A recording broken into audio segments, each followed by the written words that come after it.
absolutely you versus the guy she tells you not to worry about. You're a really shitty streamer. You'll angle like super high or all the way to the left for some reason. They're the people that don't really talk a lot, but they're in the group and having a time. Dude, that was me. That was 100% me. Hello, everybody. Welcome back. That was really like, dead. That was really dead. That was like the least enthusiastic. I have 0 caffeine right now. Bro, why didn't we make some ghee fuel? Because we just went ahead and started before I even before I even got a chance to do anything. Not that I was rushed, but we just went ahead and started anyways. This will be a tired episode for you boys. So if the energy is lacking, you know why. So I'm expecting my buddy Zach to return the energy, or to offset the scale of energy of which I am underneath at the moment. It is now Zach's time to fix that. Zach's Corner. Zach's Corner. That theme song has changed every single time, and I feel like it's just going to constantly, perpetually change. It's okay. They're just renditions. Yeah. One day we'll have a Zach's Corner, a Zach's Corner theme song. That's I don't really your know. job. That's my job. What? Why? I don't know. Why is it? Oh, jeez. Well, anyways, but welcome back, everybody, to Uneducation Station. I am Arthur. That is Zach. I think I said that already, but we're doing it anyways. Zach, what has been troubling your life recently, Zach? Because I feel like are we gonna go there? I feel like I've been ranting a lot, and I feel like it makes me sound like a really bad guy. So I need you to sound like an equally bad guy in comparison. So Zach, what has been on your mind? What makes Zach think about? What troubles Zach from very big to very small pet peeves? What troubles you, Zach? Oh shit. Sorry. I mean, I was sitting down and talking to my dad, and the conversations that I have with my dad are very similar to the conversations that I have with you, where it's basically like it goes all over the place and weird. Dad. Please never say that again. Dad. So yeah, I was sitting and talking to my dad before I left today, and it went from like politics to nuclear power, and just like a whole bunch of random shit. And so it was really interesting sitting and talking to him about like just the most bizarre random things, like the application of nuclear power on like a larger scale and like all of that kind of stuff. And we were just basically talking about stupid people being stupid and not understanding the way that the world works. And so, yeah, like a lot of the stuff that I would want to like go into really in-depth detail about is stuff that I probably should not talk about on this podcast, because it is very opinionated. And sure. That's definitely one of those things that I have to be very careful about for this show. Sure. Because it's like, we have a time. We say some raunchy shit, but at the same time, it's kind of like, we're not gonna sit here and just like put people on blast, because that's not cash money. Sure. But yeah, I don't know, man. There's what about things that interest you right now? Are we about to go on another camera rant? Because I could do that, dude. I suppose so. So I was about this close to dropping $800 on a new lens, and because I sent you a Snapchat. You did send me a Snapchat, and I was like, oh God, please no. But then again, I ended up buying the chair that I mentioned the other episode, so it's like, I can't really say much at this moment, but I bought it for a reason that I tried to justify, and I think I was able to too. What was your reason? So basically, the lens that I was looking at, it was a fully manual lens, by the way. It was a 85 millimeter f1.2. And that 1.2. For those who don't know it, for the kids at home who don't know what 1.2 is, that's fucking wild. Yeah, like I am gonna look at some freaking Google images of this, sure, reference photos of this lens, because it is absolutely insane. Like straight up, the let's see, 85 millimeter, 1.2. So this is the Canon, blah, blah, blah, blah, blah. 58. What am I doing? Oh, so 85. There we go. 89. 89. Oh. 80 words per minute, by the way. Yeah. So this is the lens right here. It's a Samyang test images, sample photos, test images, same shit. Look at that, dude. Look at that. Like, that's the type of background separation that is just, you know, you know, like that is just the epitome of what they call bokeh. So bokeh is basically the depth of field blur, if you will. yeah, like the out of focus, you know, like in the lights. Like, I just showed a really good example and then I clicked away from it for some reason. Depth of field is the idea. Bokeh is actually what it is. Yeah, like so basically bokeh is like these little particle kind of that's what it is. Little bokeh balls of lights that are just blown out to shit. And so for you to be able to get this type of separation, so there's a difference between like depth of field and compression. And so the difference between depth of field and compression is when you're shooting, say, for example, at like 50 millimeters f1.8, which is pretty like bog standard when it comes to like portrait photography and those types of things. So the depth of field is basically your separation from the background.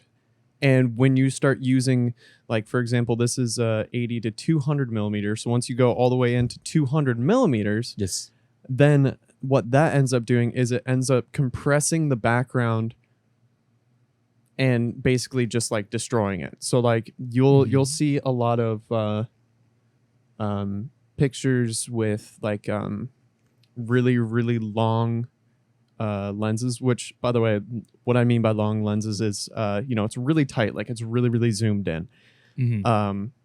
You'll see a lot of compression, but not necessarily a lot of background separation. So the background, what it's doing is taking all of the stuff in the background and compressing it into like one flat thing behind the subject, essentially.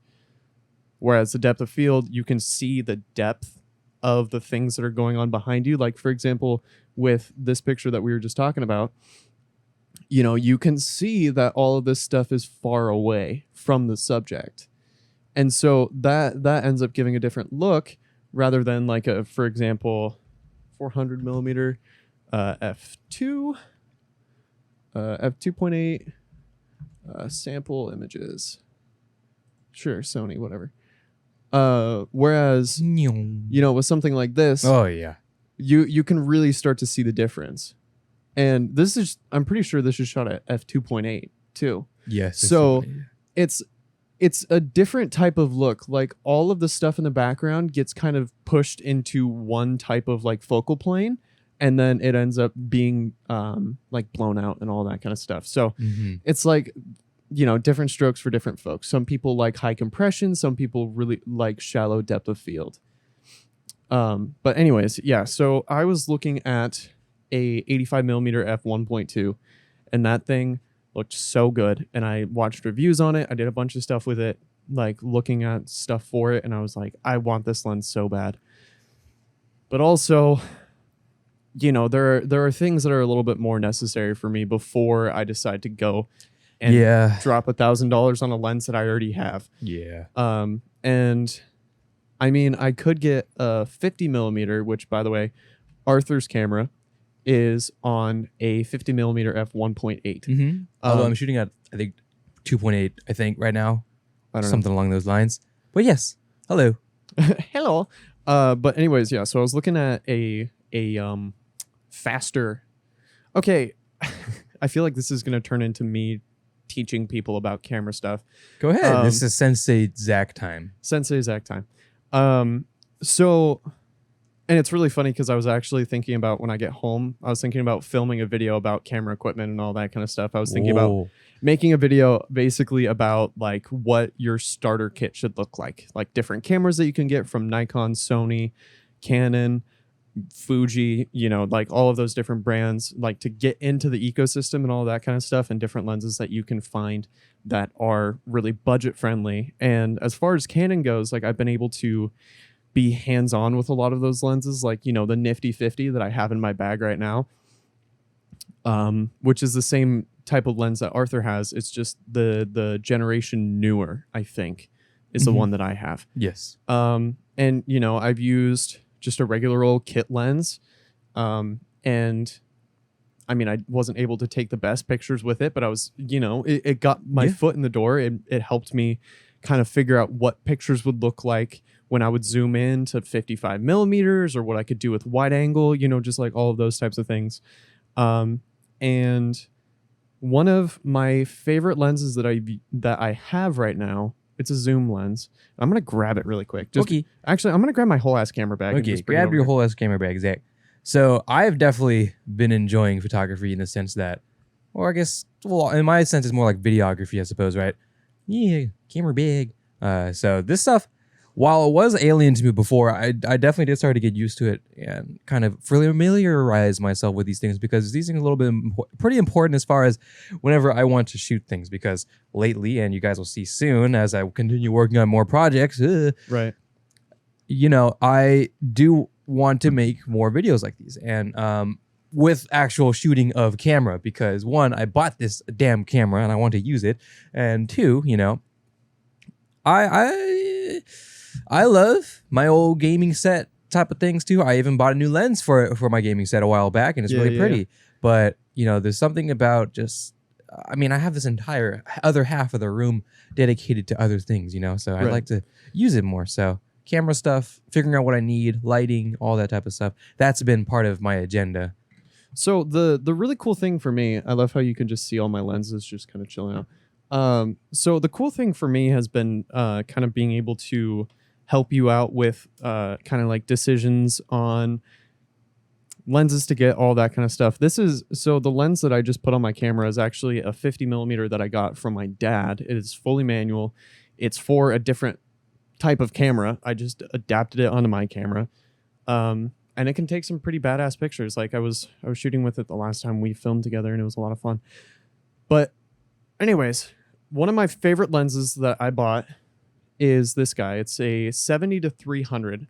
So it's a zoomy boy. It's a zoomy boy. You've used this lens. Was it that one? I think so. Yeah. So you used this one for the graduation. Oh, that's right. The graduation. That's what I used it for. Yeah, I was thinking wedding, but no, that wasn't it. But yes, I used that one. That one was a lot of fun.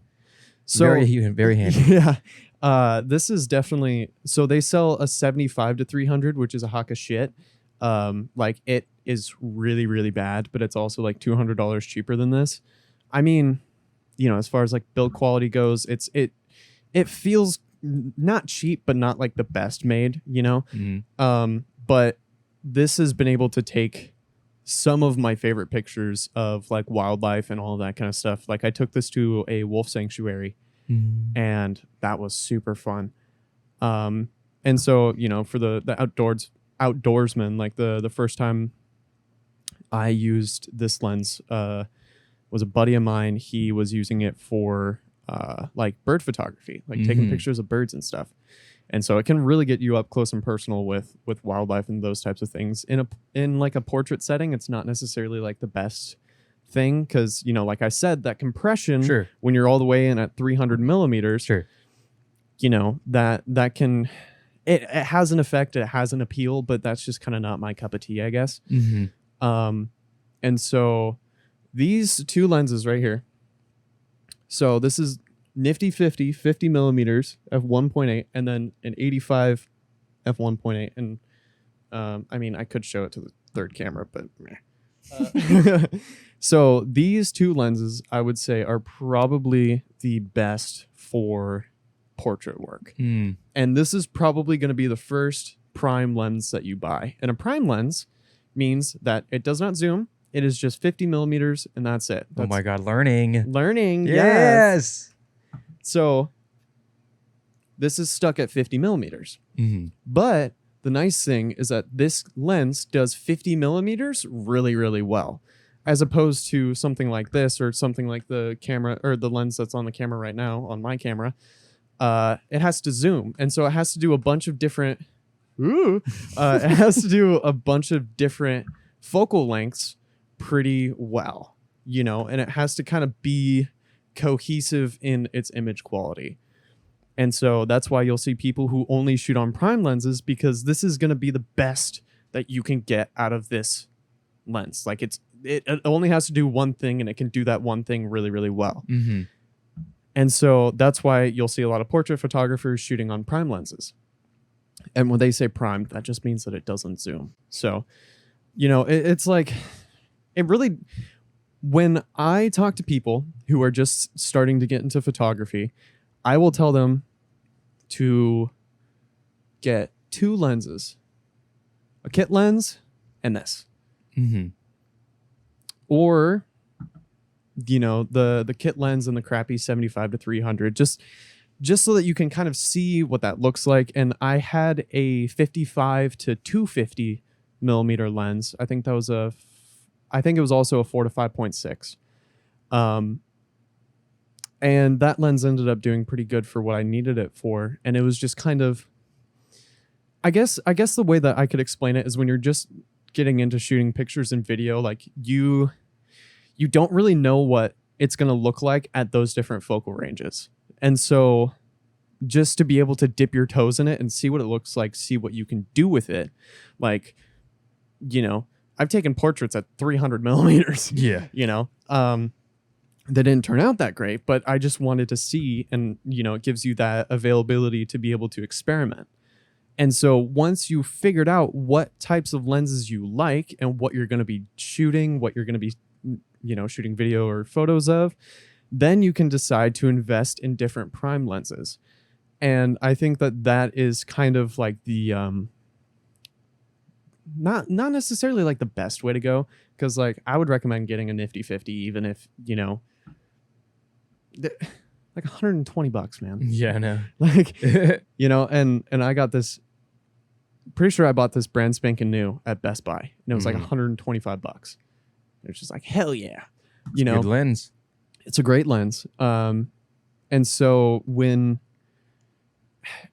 it just all depends on what you want to do with it. And like right now, Brittany, my girlfriend, she has my 24 to 105. That's a f4, and that's an L lens. So Canon has their L lenses, which is their kind of like premium glass. Like they're really, really high quality lenses.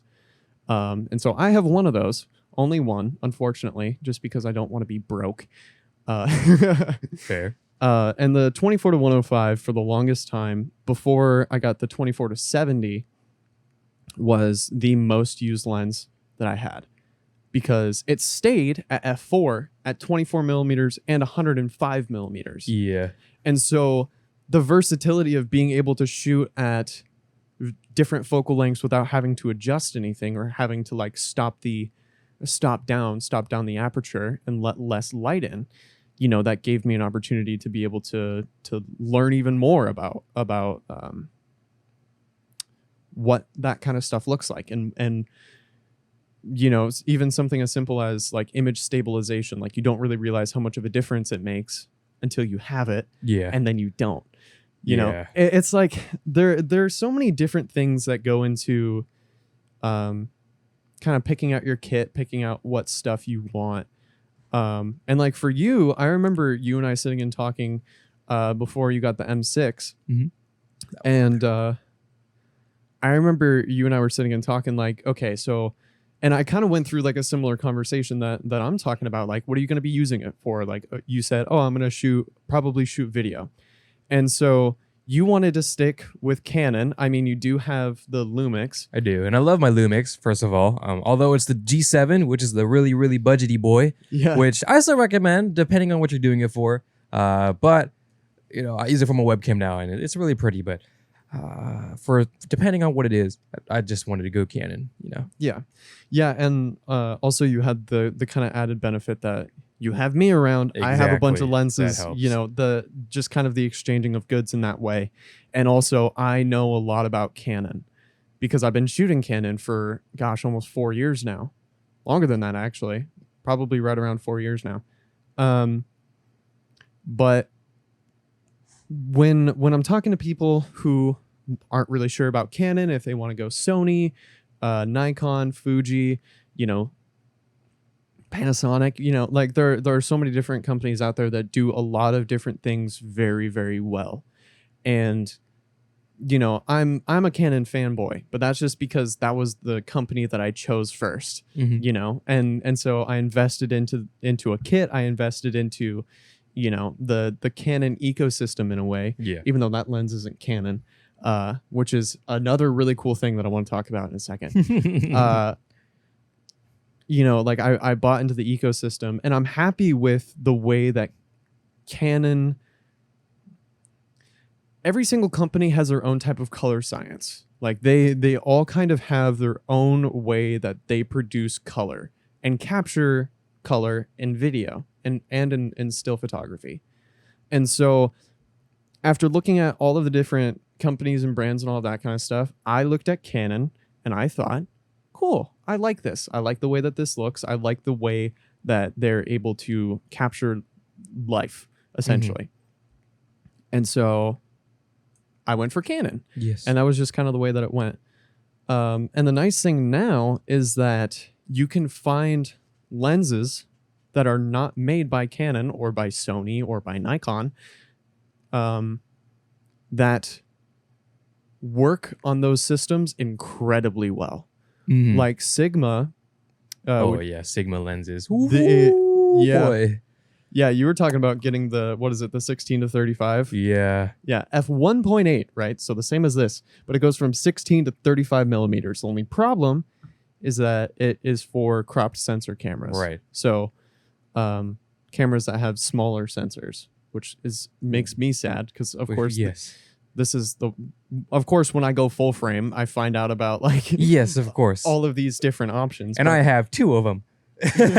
So we're chilling. Yeah. But also that lens is like $800. But that's the problem where I'm having right now. So yeah, but yeah. Anyways, where was I going? I was going somewhere. So companies like Sigma, Tamron, Samyang, all of these companies that are making really, really good third-party lenses. And my buddy Ben, who I bring up all the time, he has a Rokinon, which is another company that makes lenses for different mounts and whatnot. It's a 85 millimeter f1.4. It's fully manual. It's like $300, but it's a fast lens, so it lets a lot of light in, and it has a pretty shallow depth of field for what it is. And 85 millimeters is like the perfect, like you've seen the stuff that I've been able to do with this thing. It's more light, Yeah. And so it's just really cool to see those budget friendly options that are becoming more available now. And as much as I sit here and I'm like, I want to buy Canon lenses and Canon glass and all of that, it's like, if the price is right and if it does what it's supposed to do and it does it well and they're comparable to each other, like the what was it, the Sigma 24 to 70, or no, the 70 to 200, I think, their art lens, it's about half as much as a Canon 70 to 200. Same focal length, same aperture, same everything. And Sigma pretty much almost did it better, which is insane. But yeah, it's really cool kind of seeing how things have changed and how it's getting easier and easier to get into photography and video, because I remember watching an episode, it was the episode about the Bo Burnham special.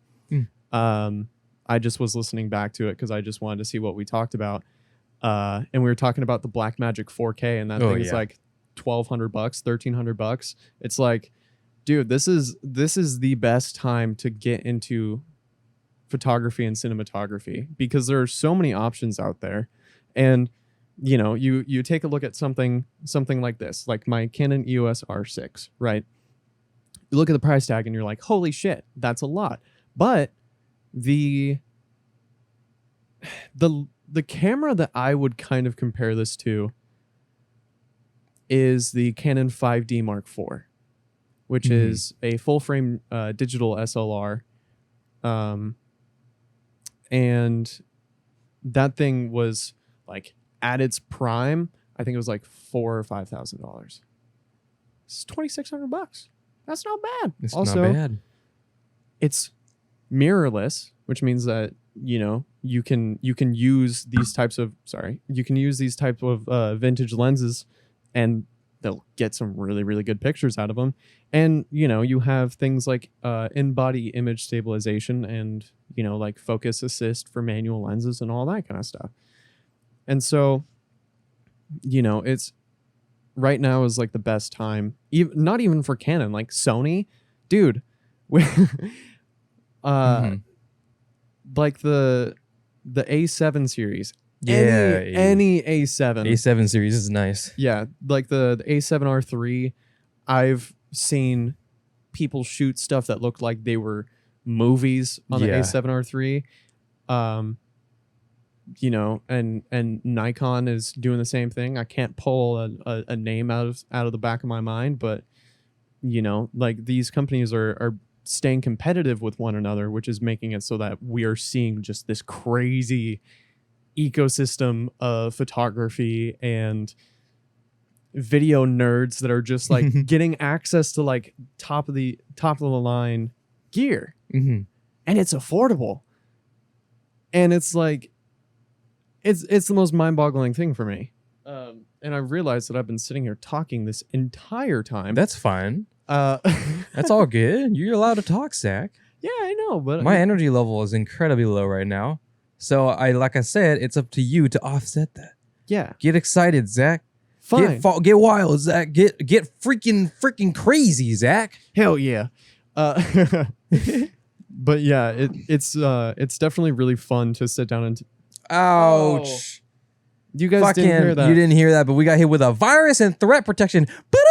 Jeez Louise, bro. Jesus Christ. Why? What was the point in that? Why did it have to be so loud? You fucking Windows piece of shit, Bill Gates, you damn bitch. All right, sorry, Zach. I apologize. I'm sorry you had to hear that. It's at 4. Now it's dead. I no longer want to hear it. Jeez Louise. I can't even believe it. It was at 4 and it pierced all over eardrums besides yours because you didn't hear it. Good for you. Yeah, because we muted desktop audio. Just for your sake, because I knew that would happen at some point, but I didn't think it would be that loud. It's fine. Everything's fine. I don't know what you're talking about. No, it's not fine. That fucking sucks. Okay, go ahead, Zach. So, I kind of want to go down a little bit of a rabbit hole. Okay. Enlighten me. Yeah. Where did that thought go? Wow. Get fucked. No rabbit hole today. Later, next episode. Join us next time on the Uneducation station where Zach finally figures out what the fuck he's talking about. But come on now, Zach. Oh, God. Rabbit hole cameras. Oh, so when we talk about camera stuff and I talk about like the possibilities of these types of like handheld cameras, and by handheld I mean like you can hold it in your hand and it's like consumer, like people are supposed to buy these cameras. Mm-hmm. Just normal people, you and me, just regular Joe Schmoes, just buying a camera that can shoot 8K. It's like holy shit. And I always go back to the example of Ben shooting on the Fuji X-T3. And I remember when he first bought that camera, like that was the first time I had ever seen like an electronic viewfinder or anything like that. And I was just absolutely blown away with the pictures that he got and the videos that he got with that camera. I haven't really seen him doing too much video stuff lately just because he's been busy with college and all that kind of stuff. But like, I get so excited to see that kind of stuff because it's an entirely different thing for me to shoot a video or whatever, and post it online and get feedback that way. But when one of my buddies is just shooting absolutely amazing, like cinema quality stuff, it's just like that makes me super happy. And like when I see, like for example, the wedding video that you showed me, it was like I was really, really excited about it because like I love being the hype man, you know? Like Yeah. I love being like, dude, this is fucking sick. Let's go. Let's go. Yeah. I'm so proud of you. You know, it's like it makes me so happy to see my friends, my family, like excelling in something. And especially if I had something to do with it in any way, like with Jackson, with riding scooters, like he's a fucking madman. Mm-hmm. And, you know, I'm kind of the person who introduced him to the sport and everything like that. And so, you know, being able to watch him grow and become better than me, which I mean, isn't really saying a whole lot, but, you know, seeing him grow and progress and push himself even more, you know, it just makes me really happy, and being able to be a part of that journey and, you know, flex my own stuff, like shooting pictures of him, and like videos of him and stuff. Like I'm helping him do, like, an edit, like a scooter edit type thing. We've been working on that for a while. And so it's been really fun to be able to be a part of other people growing and also being able to grow along with them. And, you know, photography is basically just capturing the moment. And so it's cool when you capture like a really cool moment, like one of my friends floating like 4 or 5 feet in the air. It's like, holy shit, that's really scary. And being able to be a part of all of that kind of stuff and being able to capture it especially is really, really cool. Sure. And that, you know, that's not even going into like professional, like more professional, like portrait photography and all that kind of stuff. Because I am going to be shooting a wedding in like 4 days.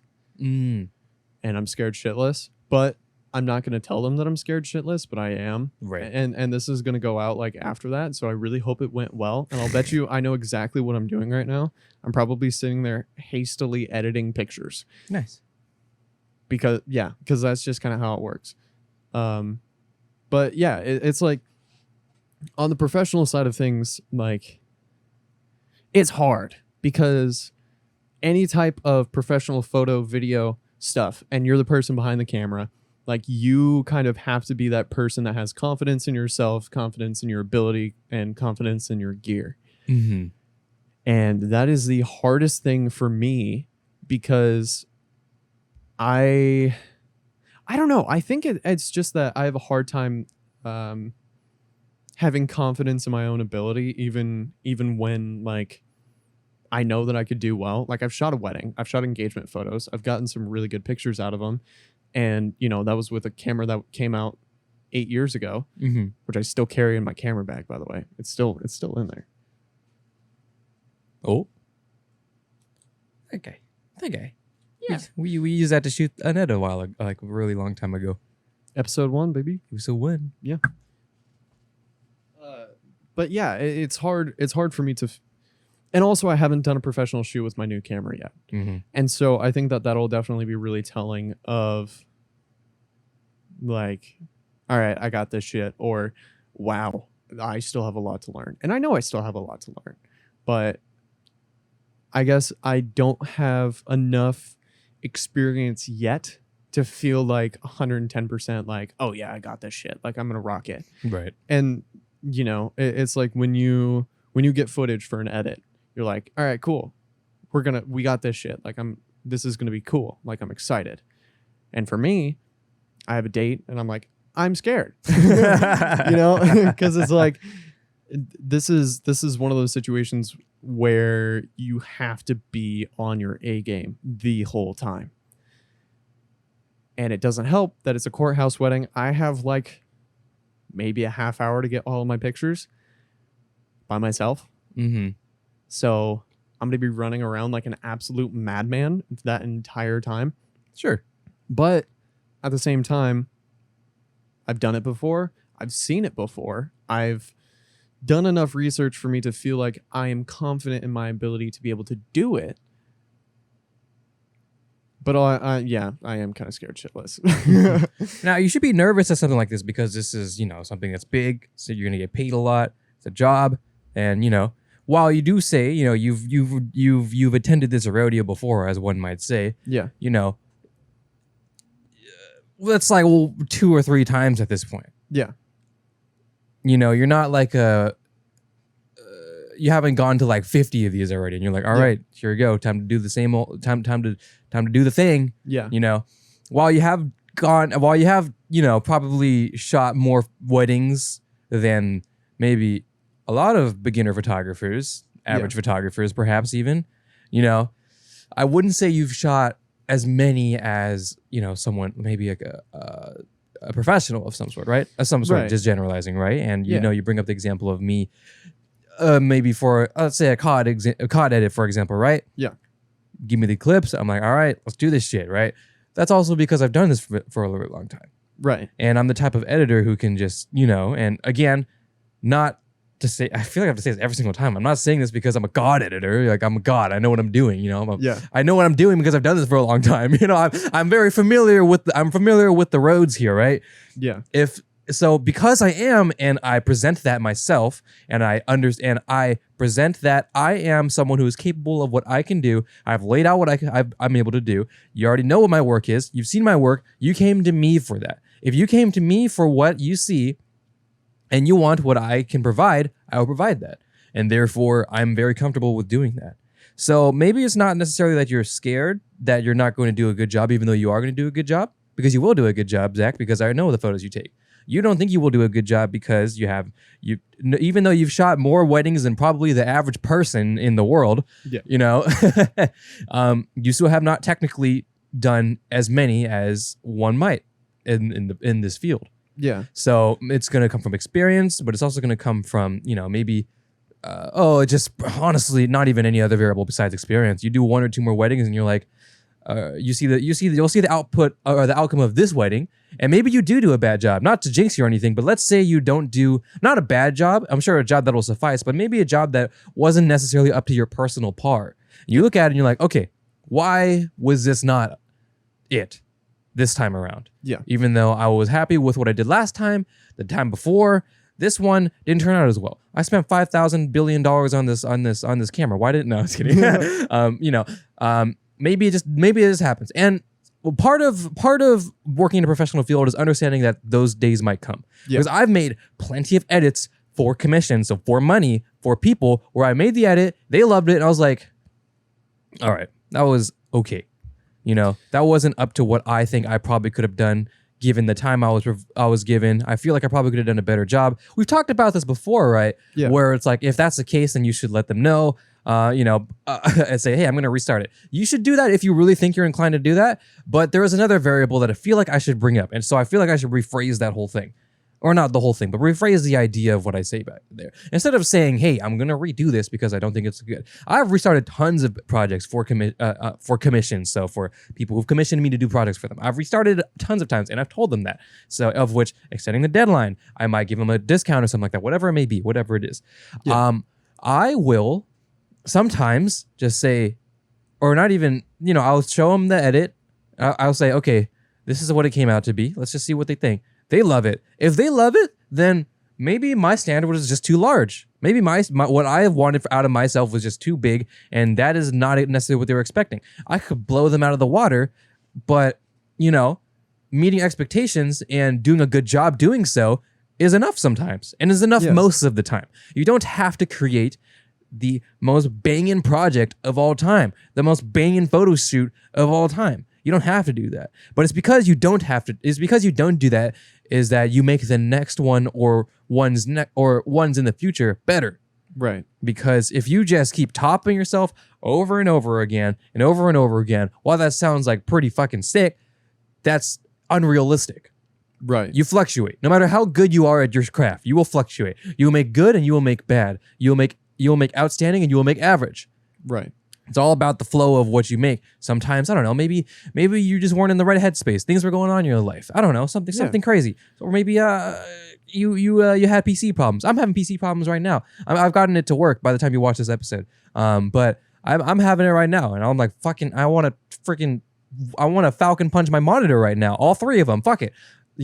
Sometimes, things just go wrong, and you just cannot be fucking asked to bring your A game at this moment. And that may sound like a bad thing because you're being paid to do your best, right? You're being paid to provide a product that is satisfactory, not your best. If they want your best, they're going to pay you absurd amount of money for that.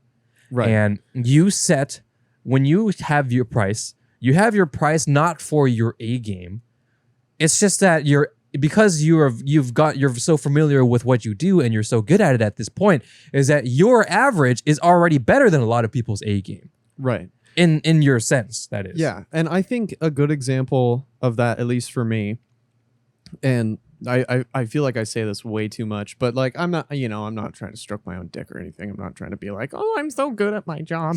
But that photo shoot that we did for North, those photos that they ended up using, obviously, like, with the circumstances that we had, we went out and shot photos in downtown Vancouver. It was a pretty shitty overcast day. We ended up shooting a lot of pictures undercover and like all of that kind of stuff. And we were just going for it. We were just having a time. And so, I wasn't necessarily 100% sure how you were going to react to the pictures that I took. Cause honestly, like, I wasn't super stoked. Like at the end of the session, when we were getting ready to pack up and everything, I was like, okay, this went pretty all right.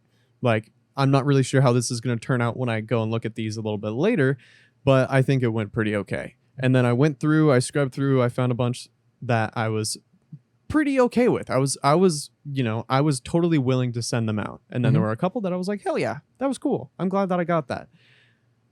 And then, the feedback that I got from you was a little bit different from the feedback that I would have given myself, or a lot different actually. Cause you were excited about it. You were stoked about it. And I'm glad that we were able to go and do that for North for that release. But that was just kind of one of those situations where I didn't really feel like I was on my A game, but I feel like I did good enough to get the job done. And that's what you were saying. Like, if your average is better than someone else's A game, then, you should get that type of, not that type of treatment, but you should be paid that way. You should be getting paid enough to where even if you should be getting paid so that even if it's not like the perfect, like the best shoot that you've ever done, you're still happy with it at the end of the day. And I've gone through that wedding, that situation, and I know that it's going to be a little bit different. I've gone through that situation so many times, just kind of in my head. And like, I've kind of thought up a play-by-play of how I want it to go. And I know that in that moment, it's going to be a little bit different because, I'm going to have the nerves and the jitters and all that kind of stuff. But I have an idea of how I want it to go. And if it goes even remotely close to how I want it to go, then it's going to turn out great. And I know that because, like I was saying before, like, I trust my gear. Like, right. And the shoot that I did with you was the first shoot that I ever did on this camera, which I don't think you realized. Oh, no, I did. I think I knew. Because I even said like, oh, my buddy got a new camera.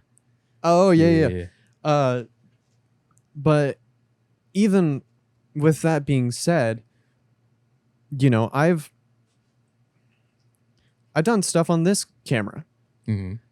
This camera that came out in 2012, 2013. This camera got me through my first wedding, my first engagement photo shoot, my first senior portrait shoot. It got me through all of my first shoots that I was able to do that I got paid for.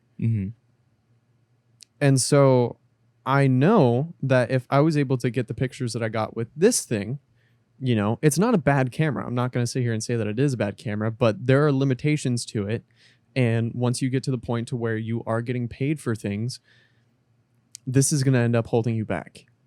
It's unfortunate. It sucks, but that's kind of the way that it goes. Once I acknowledged that and I understood, like, okay, I've reached the limitations of this. I got a new camera. Now I'm kind of at the point where I'm like, I don't know what my limit is right now. I don't know what the next couple years is going to look like with this camera. I don't know. I'm just really, really excited because of the landscape photos I've been able to get, because of the portrait photos I've been able to get. I've done 2 baby showers so far. And I think they were like 2 weeks apart from each other. And so I'm excited, but also kind of anxious to see how everything goes with that camera.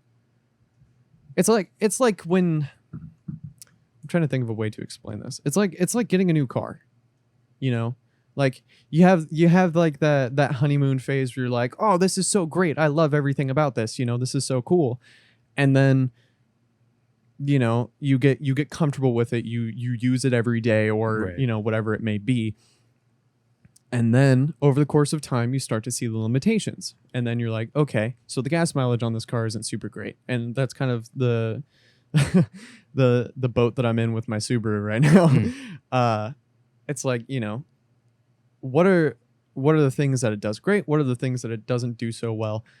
And just kind of pro and conning your way. And then once you've reached the limitations of it, once you've gotten to the point to where you feel like, okay, so this car is not going to be able to get me to Tigard and back without it costing me a ton of money, then you might have to change the way that you're doing things. You might have to get something different or something new, and so it's the same thing with anything really. Like I've probably had like 10 or 15 different camera lenses so far. And right now in my kit, I have 1, 2, 3, 4, 5. 5. 5. All right. Yeah, and that's perfect. Wait. Yeah, 2, 4, and then my 24 to 105. Yeah. And I mean, I have vintage lenses like these and like this one and this one. And I mean, I don't really use these for like, I don't want to call it work because I don't feel like it's my job, but like for serious stuff, the serious stuff that I do with these guys, with that guy. And so, things change, things evolve, you learn more. And the little kit lens boy that you got when you first got your camera, like when you got the M6, that little kit lens, little kit boy, it did the job until it didn't. And then you found something that did. And I'm so glad that I got to see you mess around with my nifty 50 with the speed booster and everything. That was great. Dude, that was funny. Fantastic. I can't wait. I mean, I think the first time we ever did it was for the Cameron build that I haven't finished doing yet. So that will be, I think that was it because I'm pretty sure you brought, or what was it? I think that was the first time because it was either that or the North video, but then I didn't record the North video or the my setup video that I did for North. I didn't record that studio setup video that I did on my channel with the 50 mil, but I did the B-roll with the 50 mil. Yeah. So I'm not sure if that was first or the Cameron build, which isn't even up yet. So I'm going to say the studios one is. But even in the camera build, we didn't shoot with that. We shot with my kit lens, I believe. But I thought it was the 24 to 105. It might have been. I think you might have brought your own lens. Yeah. It's been so long, so I kind of forgot. Yeah, this is... keep in mind, this is what, like 6 months ago? I think so. It's not done. Oh, man. It's fine. I don't think, it's fine. Yes. But yeah, it was really cool to have you go from like, your kit lens to, speed booster, full frame equivalent stuff. It's like, oh my gosh, this is so cool. And, this is before I started shooting on full frame. And so I was like, oh, this is sick. This is sick as shit, dude. And then. A speed booster, by the way, is like a lens adapter. Right. Which I don't think we explained. It's a lens. So, different strokes for different folks. Some cameras just have certain lens mounts and they don't socket with each other. Kind of like computers, right? You can't stick an Intel CPU and an AMD board. That's just not going to happen, So I have an actual example right here. So this is... Zach, give it to me. Oh. Okay, so... So that little bottom part comes off, and that is what is really weird. Okay. It adapts to my camera, and it also has little chip thing or like little electronics in it, so that you can do like focus stuff. So that's really cool. But basically what a speed booster does is it adapts to your camera, and also what it does is it makes it so that in doing so, it allows a little bit more light to pass through the lens. Mm-hmm. And I think it's because isn't there like a little piece of glass in between, like I in the believe adapter? so. I'm not sure. There was a haven't looked at science. There was a science that I looked into it way back when I bought it, and then I got busy and I forgot. So, as far as I'm concerned, basically, like for the example of the cameras that we're shooting on, they both have speed boosters because they're both on EF-M mounts rather than EF, which we're shooting with EF lenses, right? One second. So okay, go ahead. Keep talking. Okay. So basically, what that means is EF-M is smaller, and EF, like the big boy EF, is bigger. So instead of just making the EF bigger, it funnels it instead. So it takes a big boy and it kind of funnels it in. So in doing so, grabs more light in a triangular motion, something along those lines. You should please look it up if you're curious. I'm not speed booster. I was at some point though, because whenever I want something, I do a lot of research on it before I buy it, and then I proceed to forget it. It's basically like imagine cramming for a test. That's basically what I do before I make a big purchase decision. But it's basically just cramming for life. So this is what a EF-M mount camera. Is that my kit lens? Oh my god, cute. Yeah, it's so cute. I love it. Okay. Oh, this is perfect actually. So oh my god, it is. So here, let's go over to the third camera. Sure. And show them the mounts on that guy, and then the mount on this guy. All right. Let's see if I can do this right. Oh, can't. Mike. All right, I'm gonna step away from it. So you can really see, especially. So my lens is on the left. No, yeah, left. On the left, and then Arthur's lens is on the right, and you can see the little glass element in Arthur's lens is a lot smaller as well. And so basically what that ends up doing is it ends up limiting the amount of light that can go through the lens into the sensor of the camera. Yeah. Yeah. Not be touching it, but I did. It's okay. It's fine. It's not like you use that lens very much. Don't do that to my lens, please. But anyways, so basically what the speed booster ends up doing. Speed booter. The speed booter. Booter booster. Basically what the speed booster does is it makes it so that there's a little glass guy in there that makes it so that the light can come in, and I'm pretty sure it just gets dispersed more. Yes. Something along those lines. Something along those lines, yeah. I mean, if you're really interested, look it up. I'm not a scientist. I don't know what the fuck I'm talking about. I'm just a camera nerd, basically. That's all I am. But it's really, really interesting when you look at like we say this all the time, like the use case of different things. And the use case for a lens like this is it is small, it is portable, it does the job. What's the maximum aperture on this? So it's a 3.5 to 6.3. Yeah. Which isn't great, but for a kit lens, yeah, it does the job, and it's kind of funny. It goes in and then back out again. Yeah, I know, right? But anyways, it's like the application of using something like this. I'm sorry I'm gesturing with this. I hope it doesn't stress you out. It doesn't really, honestly. Okay. And I mean, like I've done that with every single lens that I own and with my camera. So I think that I'm not going to drop anything. But the use case of something like that, as opposed to something like this, like the difference is absolutely insane. You versus the guy she tells you not to worry about. Wait a minute. Yo. Oh, that's soft. That's crazy. Wow. Yeah, anyways. Little Chody Cody right there, bro. Unfortunate. Chody Cody lens.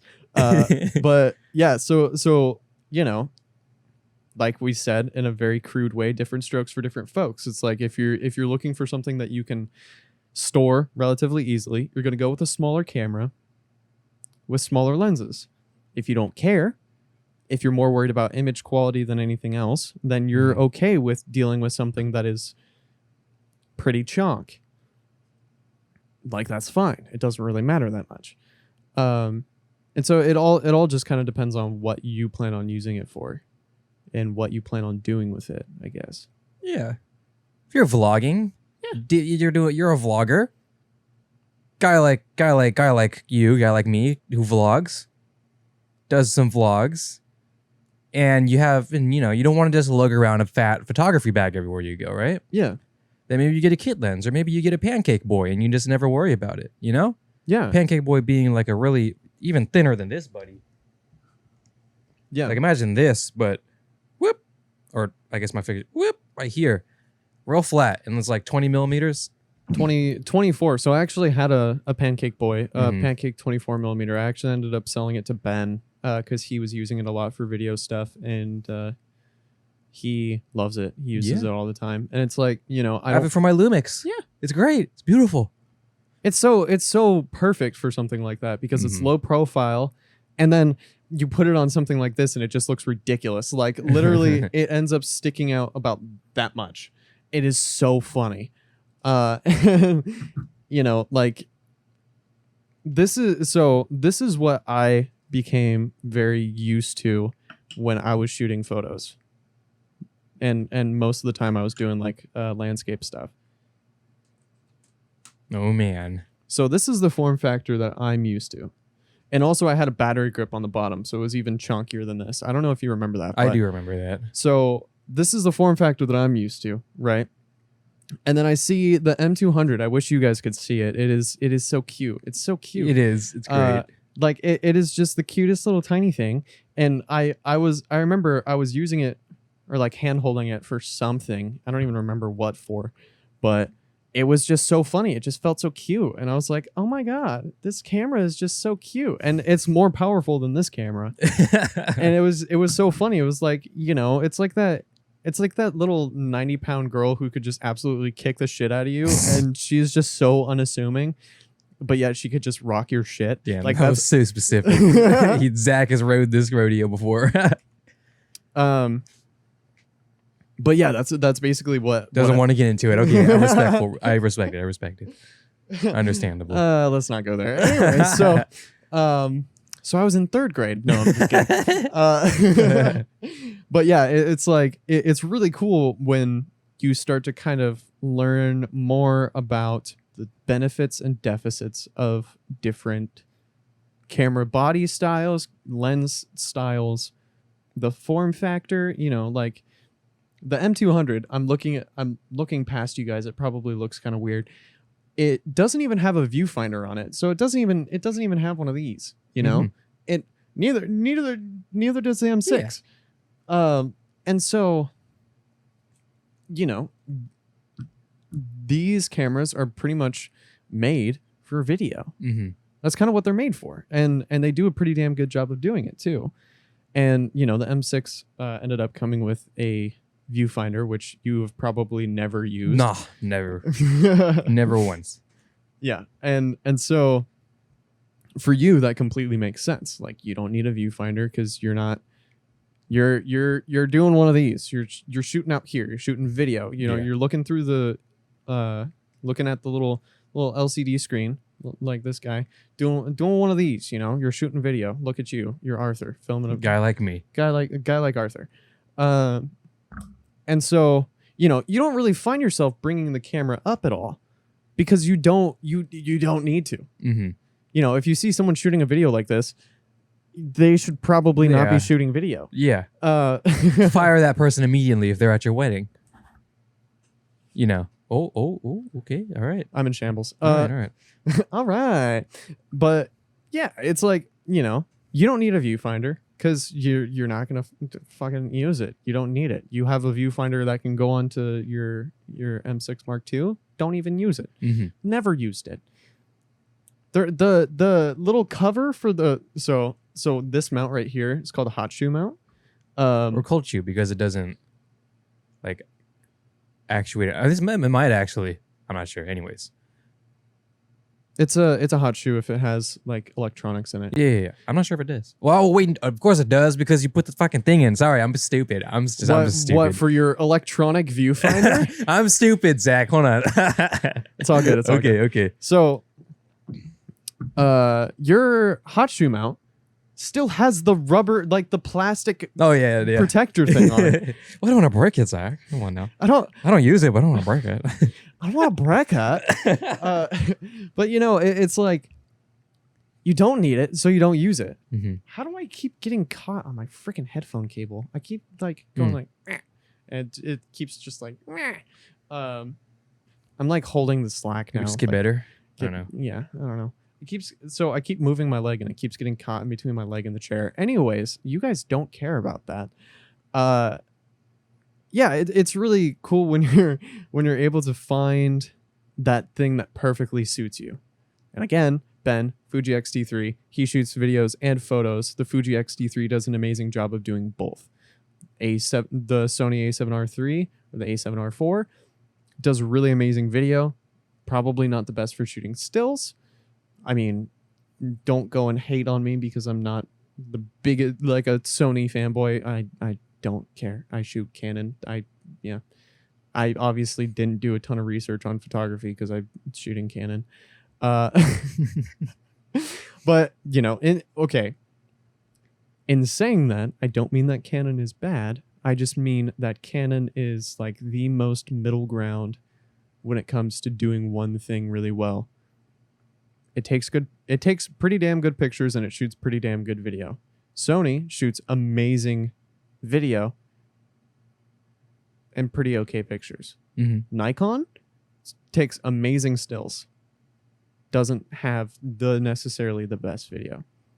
And then Fuji is just its own thing. Its own thing. It's just like, whatever Fuji is. Yeah, Fuji is an anomaly. It's a wild card. They're an anomaly. Mm-hmm. But, you know, I don't know, man. There's so much that I could go into about even just camera gear, because it's so complicated, but also so not complicated at the same time. Because it's like you're looking for something that works for you, and so it can be a little complicated. But once you find it, it's like, all right, cool, I bet. Yeah, and then you just get the things that just related to it, and it just makes it a lot easier, because it's really just, to my understanding, picking a camera is just picking your ecosystem. When you pick your ecosystem, then you have everything laid out for you as far as where to go from there, right? What you can do, adapters, stock, everything that needs to happen is there in front of you. You just have to pick initially. Picking initially is, I think, the hardest part, right? Yeah. Where you want to stand. Where do you want to sit? Do you want to sit with Sony? Do you want to sit with Canon? Like, you know, which lunch table do you want to sit at? You know? Right. There's different types of kids in each lunch table. You got to choose one. You can never leave it. Which one is it going to be, you know? Well, and the cool thing is that you can jump ship and move to a different just be company. Expensive as shit. Yeah, well, I mean, you sell your camera, but you know, I guess.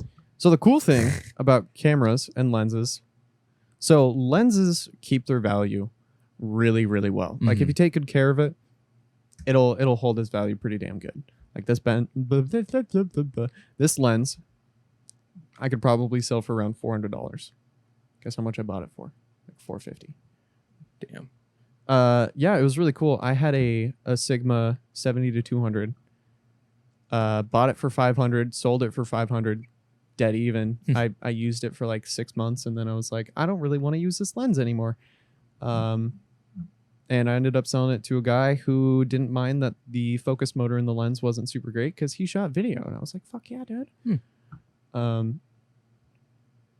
Yeah, and like a lot of times in the used camera market, you'll meet some really, really cool people.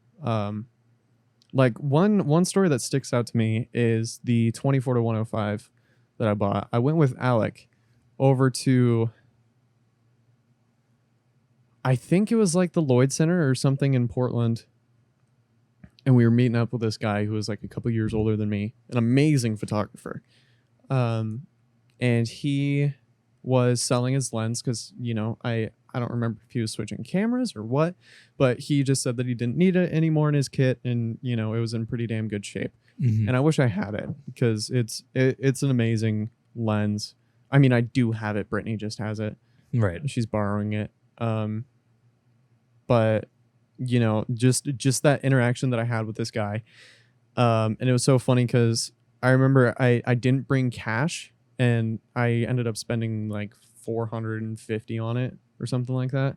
So I kept having to pull out of the ATM, and it would only let me pull out 100 at a time.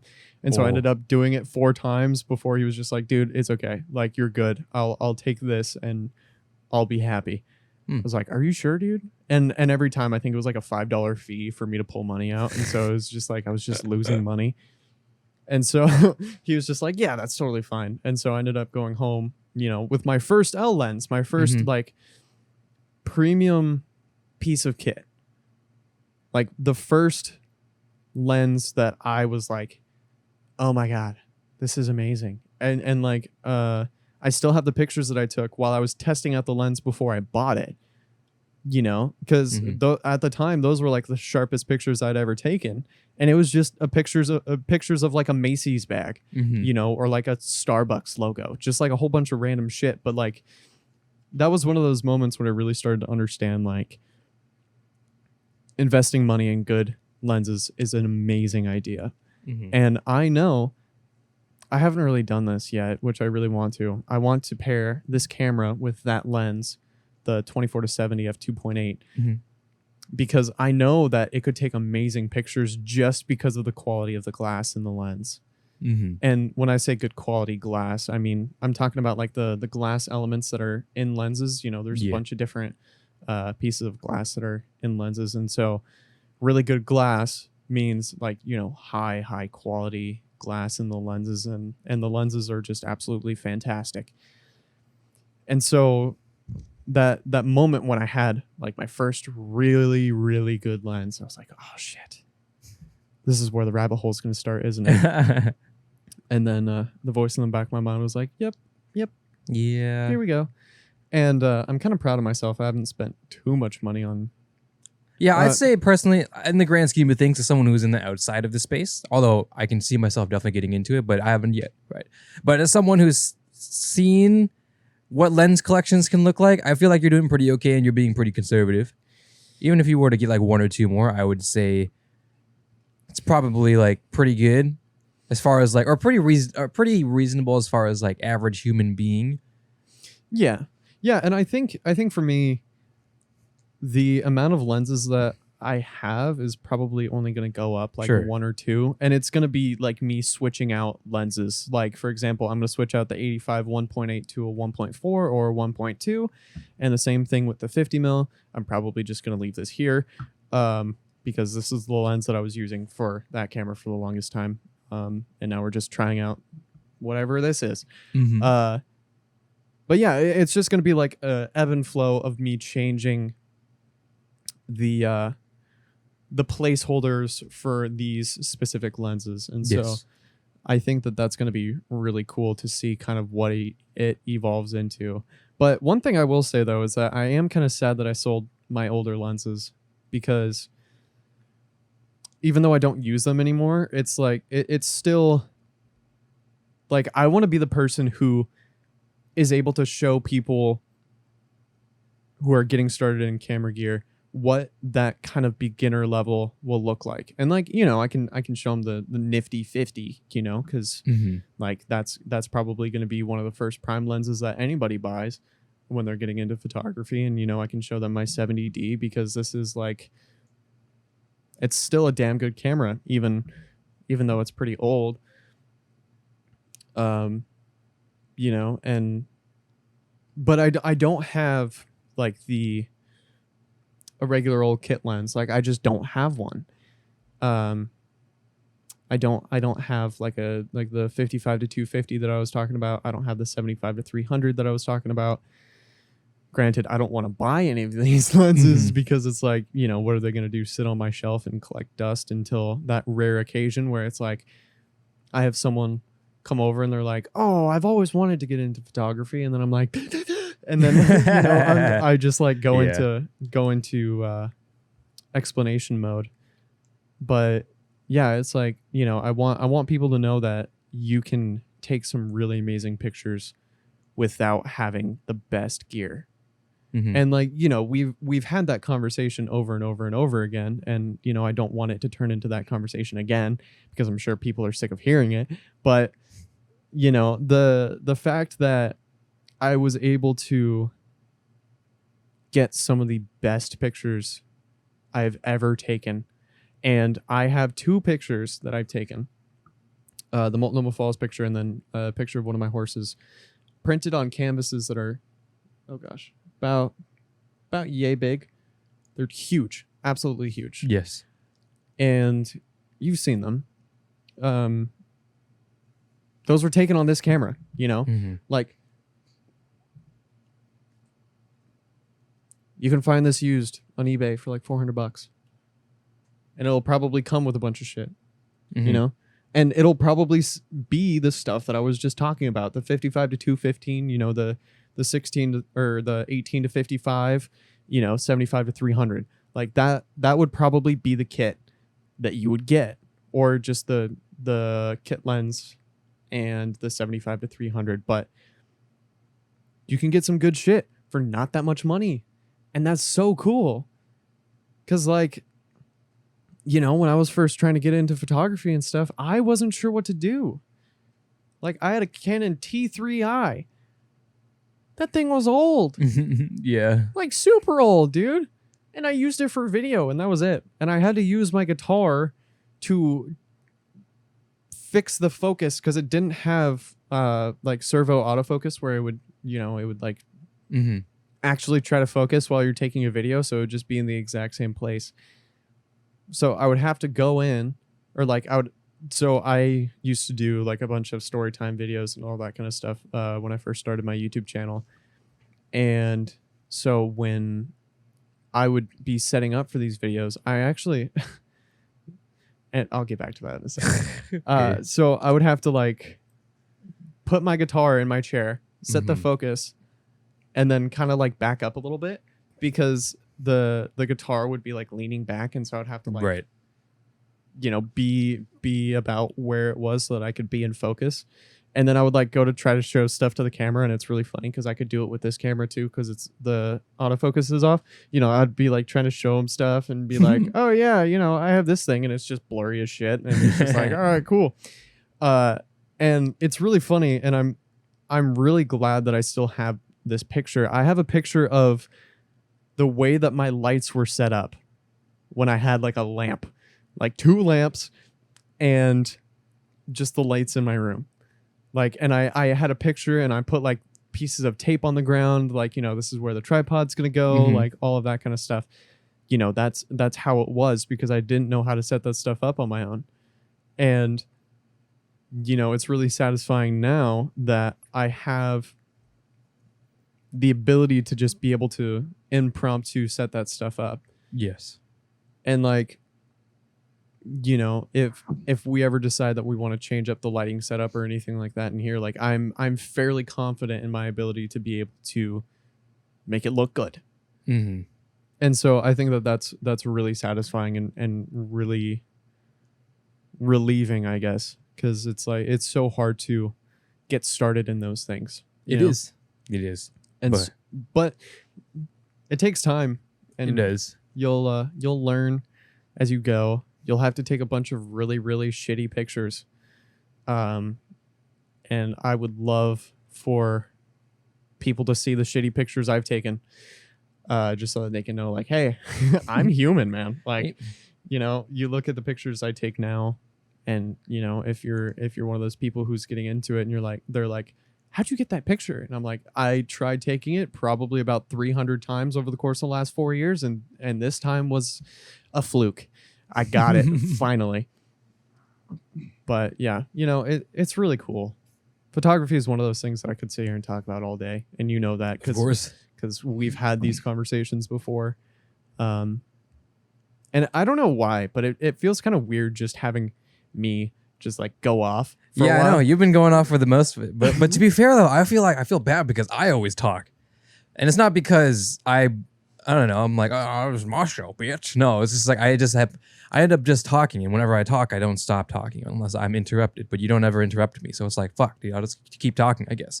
So yeah. I always keep see what I'm saying. Yeah. You should have interjected and it's like, shut up, Arthur, I'm talking now, you know.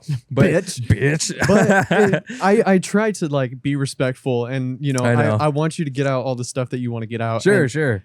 And the hard thing is that you and I are both kind of in the same boat where if nobody interrupts, then I'll just keep fucking going. Yeah. Well, I think the Jamie episode helped really well because he interrupted like every single time to add more detail of which we either had to stop what we were talking about or add more context. So it was like, okay, I can't keep just talking about this thing. I got to move on, you know? So pacing and flow, that definitely helped. And that was a really successful episode for various different reasons.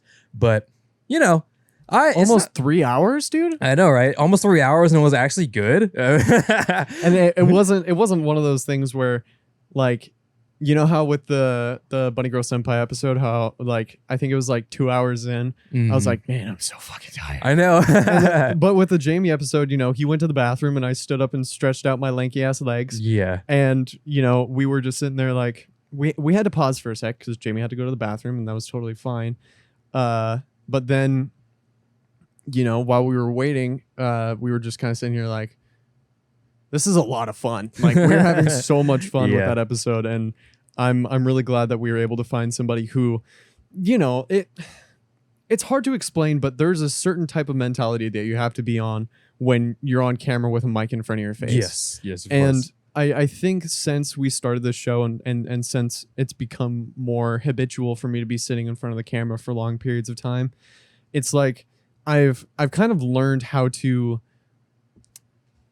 think about what I say without sitting there like, yeah, definitely. and also be very deliberate with the things that I say. And that's not necessarily me like trying to censor myself or anything. It's more so me just trying to be as descriptive as possible. It's just I almost said Minecraft. Sorry, it's just microphone etiquette. It's just camera etiquette. Minecraft. It's just Minecraft. It's etiquette, right? And it's something that you don't really understand until you put yourself in front of a camera and a microphone for a X amount of time. Yeah, you know, it's like if you start recording someone at a party or something like that, they're gonna probably, unless they're drunk to shit, they're probably gonna act really awkward because they don't know what's going on. Like, oh, how should I act? Should I act a certain way? When in reality, you just act natural, but a different type of, just a natural, but with a little extra flavoring. So natural, but you're presenting to be natural. Yeah, the hardest part is trying to do nothing on camera. Yes. Like, that is trying to act like a normal human being while you're being recorded is probably one of the most difficult things that you could possibly imagine. Mm-hmm. And I noticed this when we started using the third angle, because it was like, you know, I knew that at any given point I would be on camera. And so it was kind of like, you know, the idea of just constantly being recorded, even when I'm not saying anything or doing anything, because, you know, when it was just two angles, you know, I would just sit here and not veg out, but like, you know, I would sit here in my comfy posture, and then I would, like, you know, I'd sit up if I wanted to say something, and I kind of can't get away with that anymore. I mean, but, you know, it's not like it really matters that much. Not really. I mean, I'm always sitting in this position. I'm always just chilling, relaxing. But yeah, it's kind of like when you have all cameras pointed at you, I understand, right? Because then you kind of have this like what if I'm picking my nose and I'm off camera on camera 1, but camera 2 has got me, right? Like, there you go. See, you never know, right? Yeah. But even just in general, just being on camera, you know, like your buddy pulls out his camera to film a TikTok or something super random. You're like, oh fuck, what should I do something, or should I act natural? Until you, I don't know. I feel like once you start understanding how to ignore the camera in a way, then you start to do a little better. But it's definitely hard when you have something pointed at you and you have to pretend that it's not there. I would say the hard part is ignoring the camera, but also acknowledging the fact that it's there. Sure. Because I know that we're filming right now, and I'm getting meta, but whatever. I know that there's cameras filming me, but also I know that we're just sitting here talking. And so there's that kind of like fine line where you're like, how much of this do I have to actually put effort into? Right. And, you know, like I was saying before, I'm pretty deliberate with the things that I say while I'm on camera, because, you know, this is going up on the internet, and people who are like a part of my family and shit see this podcast every once in a while. And so, you know, I don't want to just sound like an absolute goof, but at the same time, you know, I don't want to sit here and constantly be thinking about every single vowel of every single word that I say and thinking, oh God, I shouldn't look at the camera. Oh God, I looked at the camera. Yeah. You know, or like, oh God, I looked at this camera too. Oh no. Yeah. You know, it's like the comfort level kind of comes with understanding like the seriousness of the shoot that you're doing. So like, say for example, if we're doing like a documentary style thing where I should not address the camera really at all, you know, the purpose of the camera is a little bit different. Whereas in a setting like this, you know, the camera is almost like it's a part of the conversation. So like addressing the camera and acknowledging the fact that it's there and addressing them, the people who are watching and the people who are listening, as if they're a part of the conversation, as opposed to the camera is there to capture what is happening right now.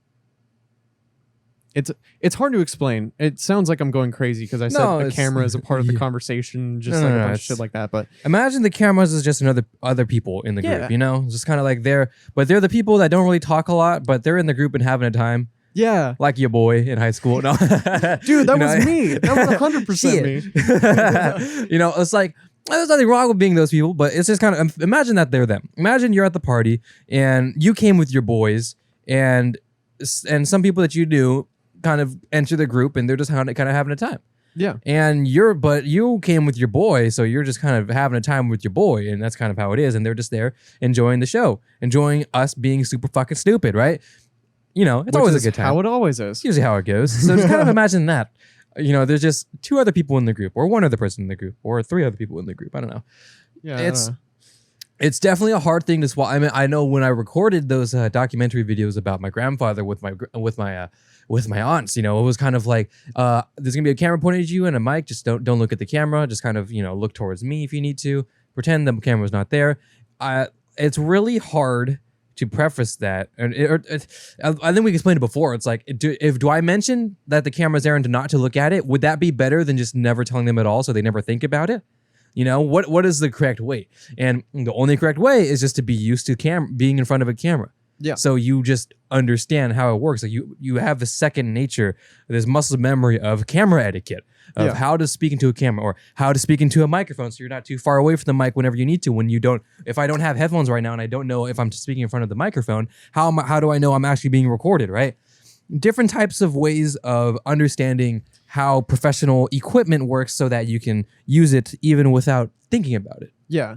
And I think it's really cool too that the first couple episodes of the podcast, oh gosh, like the first after honestly, I think like 10 episodes.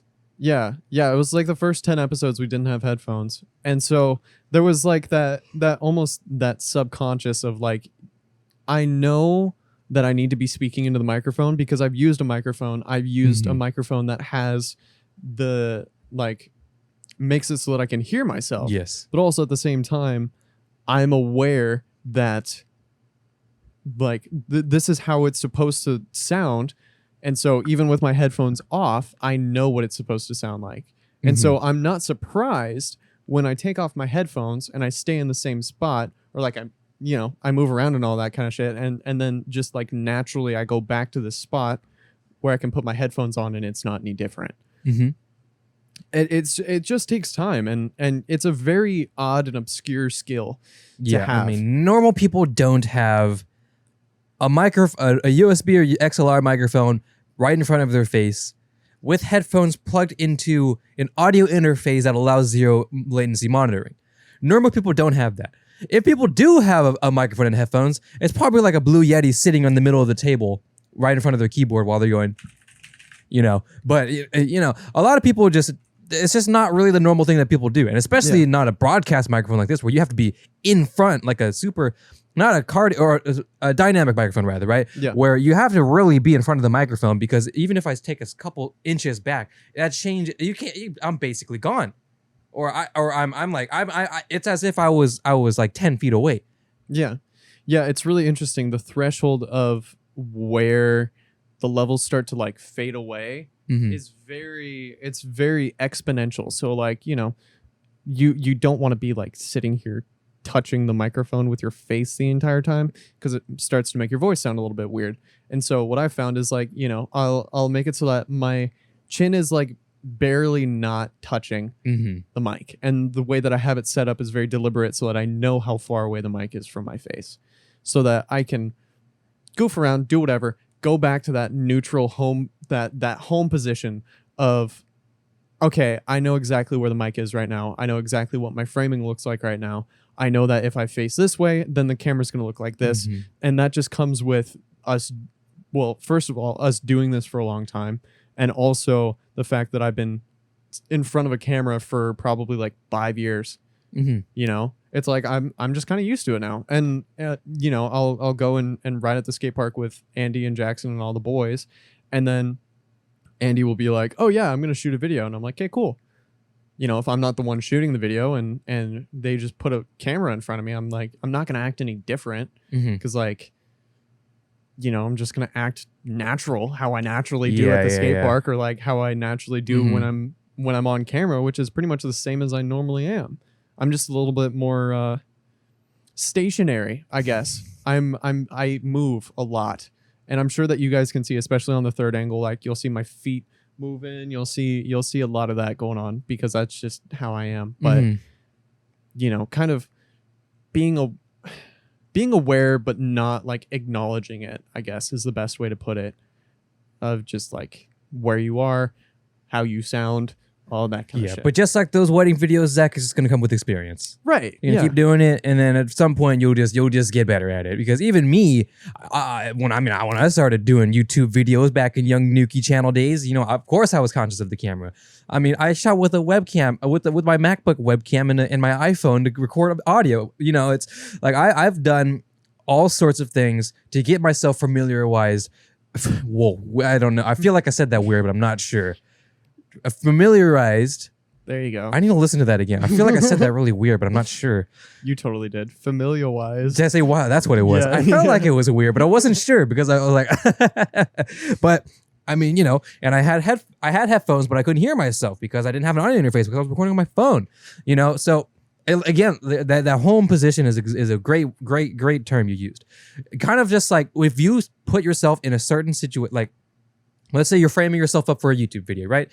You're picking your webcam, you're angling your webcam where you need to, or if you're a really shitty streamer, you'll angle like super fucking high or all the way to the left for some fucking reason, and then you'll have your microphone just like they act like they know how rule of thirds work, but they really don't know how rule of thirds works. No, bro, I hate Twitch. I'd show up like even my boys, bro. I show up and they're like they're like, where's my hand? And they're like right here. Looking at their gameplay, no, they're like looking at their gameplay this way, and their game's over here, and they're all over here, and they don't even have posters or anything. It's just a blank wall. I'm like, what the fuck, bro? Why can't you just send your webcam? Anyways, what am I trying to say? Experience, right? When I was a young lad, or no, the home position, Zach. Great term again, great term. When you're setting up your webcam and your microphone position, you have a position where you set it up. You're like, okay, cool.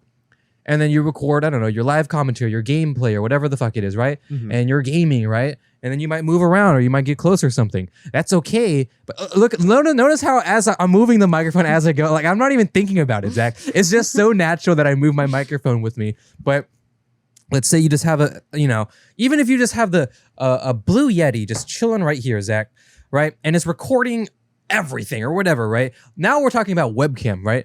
Yeah. How is it going to be if I'm gamer posing like this? And how am I supposed to know without looking at OBS? Maybe I only have one screen, Zach. Okay. I have one monitor. How do I know I'm back in frame? That's what you need to understand. That's what you have to learn. Where are you going to be so that you are back in home at home base? Right. And that also comes with trial and error. And you know, that'll come with you.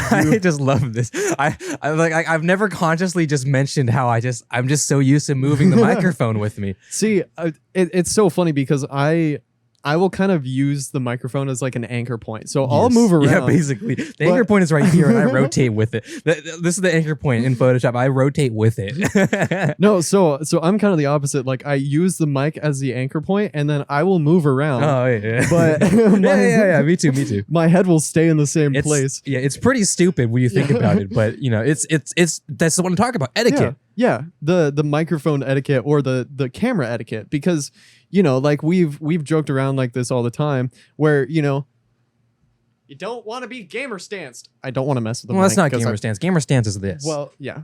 But you don't want to be like a super lazy stance, and you forgot to move your mic, so it's all the way over here. Yeah. I mean, unless you're going for the back effect, like, you know, a longer tone effect, usually you aren't. You need to you need to bring your mic with you, so that way, if audio listeners are listening right now, they don't even know that I'm super fucking leaned back right now. Yeah, and I mean, you know, I'm tall, lanky boy, and so it's a little bit. I would have to adjust more, and I just don't want to be bothered with this microphone stand. But, you know, it's like, it's so hard to explain because it's just so second nature. And like, now that I've pointed out the fact that I swivel my head when I talk, it more often. no, it's not that I'm doing it more often. I'm just aware of it. Yeah. And so it's like I'm making a conscious effort to like almost not do that, but then if I don't do that, then I end up doing some weird shit like this where I'm just like way weird distanced away. That didn't make sense. I'm just a weird distance away from the microphone. But I can hear myself. I know what it sounds like when I'm backing away from the microphone. And so I've kind of like refined my own version of you moving the mic when you're like swiveling around and stuff. It's like it's the same thing, but it's a little bit different. I'm just swiveling my head so that the microphone stays in front of my face. And audio listeners are probably super confused right now because it literally sounds exactly the same. I'm swiveling, but that's the point, right? You're able to make it sound the same despite you changing position so drastically. Yeah, because even if I do have this quote unquote blue Yeti just chilling right here in the middle of the table, if I get closer to it, it's gonna get fucking. It'll get louder, right? And if I get really far away from it, it'll still, you know, that's going to happen as a microphone is. It's proximity based. So how are you going to get it so that it's going to remain consistent? Yeah. Well, you put it on a mic arm. Okay, you put it on a mic arm. So now what? If you gamer stance, you've just passed.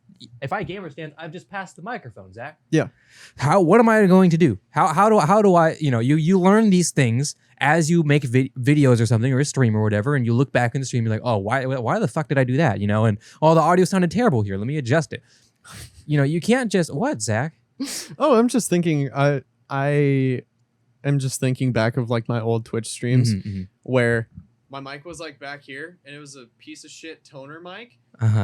And it just sounded so bad, and it was just so like crackly and gainy. Sure. It was the mic that I let Jackson use. Yeah. That thing's a piece of garbage. Now, to be fair, there are microphones, even like the Blue Yeti, for example, where there are microphones that are meant to be positioned away from your face so that it can grab more things. Because there is a look for that, even to be out of frame, you know, like boom mics and stuff like that, right? Yeah. There are mics for different scenarios, although that toner mic you have, it's supposed to be right in front of your face at the very least. Otherwise, it's just going to sound shit. I mean, it already sounds, well, it doesn't sound bad, but it doesn't sound fantastic. So, you know, you have to understand what microphone you're getting, what type of, you know, if you get a show us some 7. No, I'm sorry. I'm not going to do it. You know, not today. If mic etiquette, but for what type of mic you're going to do. If I have, you know what I really want, Zach? This is kind of tangenting, but you know those like press microphones where it's like goose egged like this? Like you'll see in like a presidential speech or something, and it's like, oh, you know, I know what you're talking about. Yeah. I want one so bad because I'm so curious of how they work. How does and I've seen like people do like interviews with it, and they're like really close to each other, but they're not grabbing each other. It's like so interesting. Like what kind of super duper cardioid pickup pattern is this type of bullshit? But also they don't have to be super close to the microphone. They can be like this far, and it's basically as if the microphone's right here and it doesn't grab the homie over here. Like what the fuck? It's like a laser beam, which probably is what it is. And then as soon as I like go move like literally a centimeter, it's gone. This is basically what it sounds like. So you're talking, and then you end up going like an inch to the left. Yeah. And then you're back. I want one, Zach. I don't even know what they're called. I've looked at them before, but they're either really cheap USB ones or they're really fucking expensive ones. And I'm like, fuck. I just wanted to test one out for the uned, and I don't want to go crazy. For the meme. Because I've been thinking when we have guests where like, for example, if I were to get like my aunt, for example, right? Because I've mentioned that before, getting my aunts to do like I don't know if I ever will anytime soon, but at some point I do. And I know for a fact that they're not very comfortable with having a microphone close to their face. Right. If they want to speak or move, they're going to move away from the microphone. They don't have this anchor rotation point that that we're so accustomed to. So what if I got a microphone like that where it's a little bit more forgiving, although at the same time they have to be really close to it? What if we position it where they had where they had condenser microphones or something, and we had it so that the gain was just loud enough where it wouldn't pick up us, but it was close? I don't know. I've been thinking of how I want to go about it. So I will point out the episode that we did with Jamie, where he was a little bit further away from the mic, and you ended up turning up the gain a little bit. I turned the gain and compression after the fact in Premiere Pro, or rather in I guess in Premiere Pro. All my audio effects and stuff, and compression definitely helps with bringing that up, and that helped a ton. Yeah.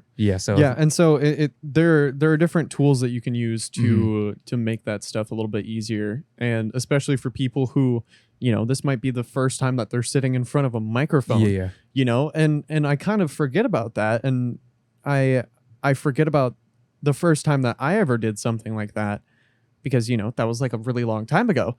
But there's that kind of inherent mentality that you have when you're sitting in front of a microphone or standing in front of a microphone or holding a microphone, because there are certain things that you don't want to do when you're holding a microphone. Like, you don't want to touch anything because it just sounds like shit. You don't want to be like hitting it or anything like that, because you'll hear it, or if you have to, like, look I'm moving my microphone right now. How do you do that so that you're not hearing it very much? What points can you hold? Can I hold the shock mount itself? No, don't. Can I hold the screws or the wire that's beside it? Can I touch the mic arm? How much can I touch the mic arm? Because as we've seen from these mic arms over here, if you tap this bitch, it's gonna go boing. So you got to be very careful. You have to, again, knowing the limitations of your equipment. Okay. What can you... Yeah. I just remembered, I feel like the reason why you and I are both so conscious of the way that we interact with the microphones on these is because we've owned these cut and paste factory newer specials. Yeah. And I've literally used this for years. I got this. It came with the microphone kit I had. And it's still here. It's still kicking. And I even used it back when I used it for recent streams before I even got my new mic and the new mic stand, right? Yeah. And I already knew, I know the limitations of this thing. Even though I have a shock mount, that's not going to save it. If I move it, I'm going to hear it. And it's hollow and it's springy and it's gross. So how can I move it so it's not that bad? Yeah. Do I have to move it slower? Do I have to touch it differently? These things that sound so stupid, like, just move your fucking mic, man. No, it means a lot to figure out how you can move your mic so that it works. Yeah. Yeah, and it's important to kind of have those things that will teach you that discipline. And, you and I both had a similar thing of like, we both had these type of like mounts for our mics. And then, we had to learn how to be very deliberate about the way that we move the mic around or the way that we interact with the microphone in any way. But yeah, it's definitely something that you want to show a couple people with this. So I'm not sure if you're familiar with this kid, Zach. This Maono, I don't know. I've recommended this microphone kit literally every single fucking time because it sounds pretty good. Honestly, pretty good, better than average. It says 192 kilohertz, 24-bit. Whether that's true or not, I don't know. But I mean, it's a condenser microphone. It has a mic stand, has a pop filter, has some cable ties for fun. Cable management, love that. It has a little foam condom on it to help with plosives if you don't want to use the pop filter, which it does an okay job. I still recommend a pop filter, but if even for me, I also don't like a massive thing in front of my face, so it depends. Yeah, and it's USB powered, right? So for $50, or even 15% off with this coupon. Oh shit, that's not my email. Don't worry about that. Yeah, that's pretty good. And you need to, I can't really show you. I'm going to have to like have you listen to it after the fact, but this is a really good microphone. Yeah. And when you're starting out, I don't really recommend just going straight to XLR, even though you can buy really cheap XLR stuff these days. You know, like the toners and the Newers, and you know, you can get like for $20-$30 specials, even $50 mics like my Tascam TM80, you know, but then you have to think about it. And then those are condenser microphones. You have to think about phantom power, and even if you're going to get a phantom power supply box and plug it into your computer via USB, you know that basically just costs as much as a Behringer UM2 audio interface, which is like $50. You know, and it's like, okay, how much am I spending really? When in reality, something like this will teach. Oh fuck, something like this will teach you microphone etiquette. Why is it not? There we go. Jesus, Louise. Something like this will teach you microphone etiquette. You know, will teach you how to move a mic arm. Will teach you where to speak into a mic. Will teach you, if you have a pop filter, where should you position your face still anyways, despite it, you know, being a whole wall in front of you. Will teach you all these sorts of, even if you use the sock condom. The foam windscreen, for those who aren't aware of the sock condom. You know, it's not going to perfect, like Zach has it, and if Zach starts throwing some plosives, it's still there. Yeah, it's still it just deadens it a little bit, and it also changes the tone of the actual thing, but that's besides the point. I'm not going to take it off. Yeah, it helps, but is not perfect. So you need to understand, how do you gauge your plosives a little differently. You might speak a little differently. Or if you ever, like I find myself doing this a ton, if I ever have to plosive, I just like move my chin up a little bit so I pass the microphone and I bring it back down. I would do that every now and then, or move to the side a little bit. But like if I started to do a plosive and stuff like that, I don't know. I would just start, you create these things where you don't really know unless you listen to your voice a bunch of times until you learn how you want it to sound with your microphone. And something like this is going to be perfect. And it's going to sound beautiful. I've recommended it to so many friends. I didn't even know about this until another friend recommended it to me, because before, I think I recommended, what did I recommend? I recommended like Five Fine stuff, and I still recommend them because they're great. But for $50 for a whole kit, whether it is actually 192 kilohertz, 24-bit, I don't know. I don't have the means to test that, but yeah. $50 is around the price range that I paid for my toner kit, and that thing sounded like absolute hot garbage. Toner. Oh, not this. Oh, this one's looking kind of cute. That does look kind of. Oh, this one looks kind of cute too. I looked at this one, but it probably doesn't sound that great.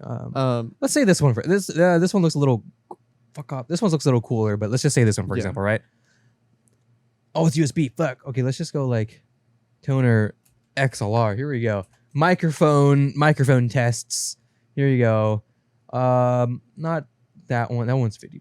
Where's the toner where's the specials? Where's the really what did they get shit on? And okay, let's just use this newer one then, for example. Oh, this one plugs into fucking from XLR to 3.5. Okay, this is already a red flag. I don't know where the fuck it's getting power, but you want to know something really funny? So my toner mic came with one of those cables. Yes. But it also had like a little phantom power box. It was super weird. And that thing was such a piece of hot garbage. I mean, okay. It provided power. It provided power and it did what I needed it to do. But at the same time, it was still like the weirdest thing possible. So let's say it's $35.49. $35. 35 buckaroos, Zach. That's a whole that looks 3 hours. A whole lot. That's a 3-hour shift, Zach. That's half a day. Quarter of a day. That looks like my toner mic. It is. Well, yeah. Now, so you get a whole thing, and you get let's go. That's fantastic. But you get this shit XLR to 3.5 jack, which is going to sound extremely noisy, and also whatever power you're getting from this 3.5 millimeter jack, if any. I've never used one of these actually, at least directly to the computer. It's not great. It's not great. You get electrical noise, and it's just you're not getting 48 volts out of this thing. I'm sorry. So, and 48 volts is what you need to power a condenser microphone. Right. That's why you hear 48 volt phantom power all the time, right? So you're going to have to increase the gain in order to get your microphone to get to a listenable sound, and now it sounds like shit. So $35, sure, but then now we look at like a phantom power supply for a condenser microphone. One of these bad boys. Oh, that's another $30. Oh, okay. This is not the way to go to get into microphone and learn microphone etiquette. Oh, fuck. Hold on. Let's go back. This right here is it. Because it's USB, you just plug it in. Pow. Pow. You get a mic stand, you get a microphone, that's pretty important. You get you get all the things that you need. Right. And then you learn how to move your fucking microphone as you go, like this. And you learn how to move and you situate yourself as you go so that you can learn. Just move around. And move the microphone around. Or sometimes you don't need to move the microphone around. You need to move yourself around. You learn all these different muscle memory things with this little kit right here. And it's super cute. And it's like a really nice microphone. So it sounds great. Yeah.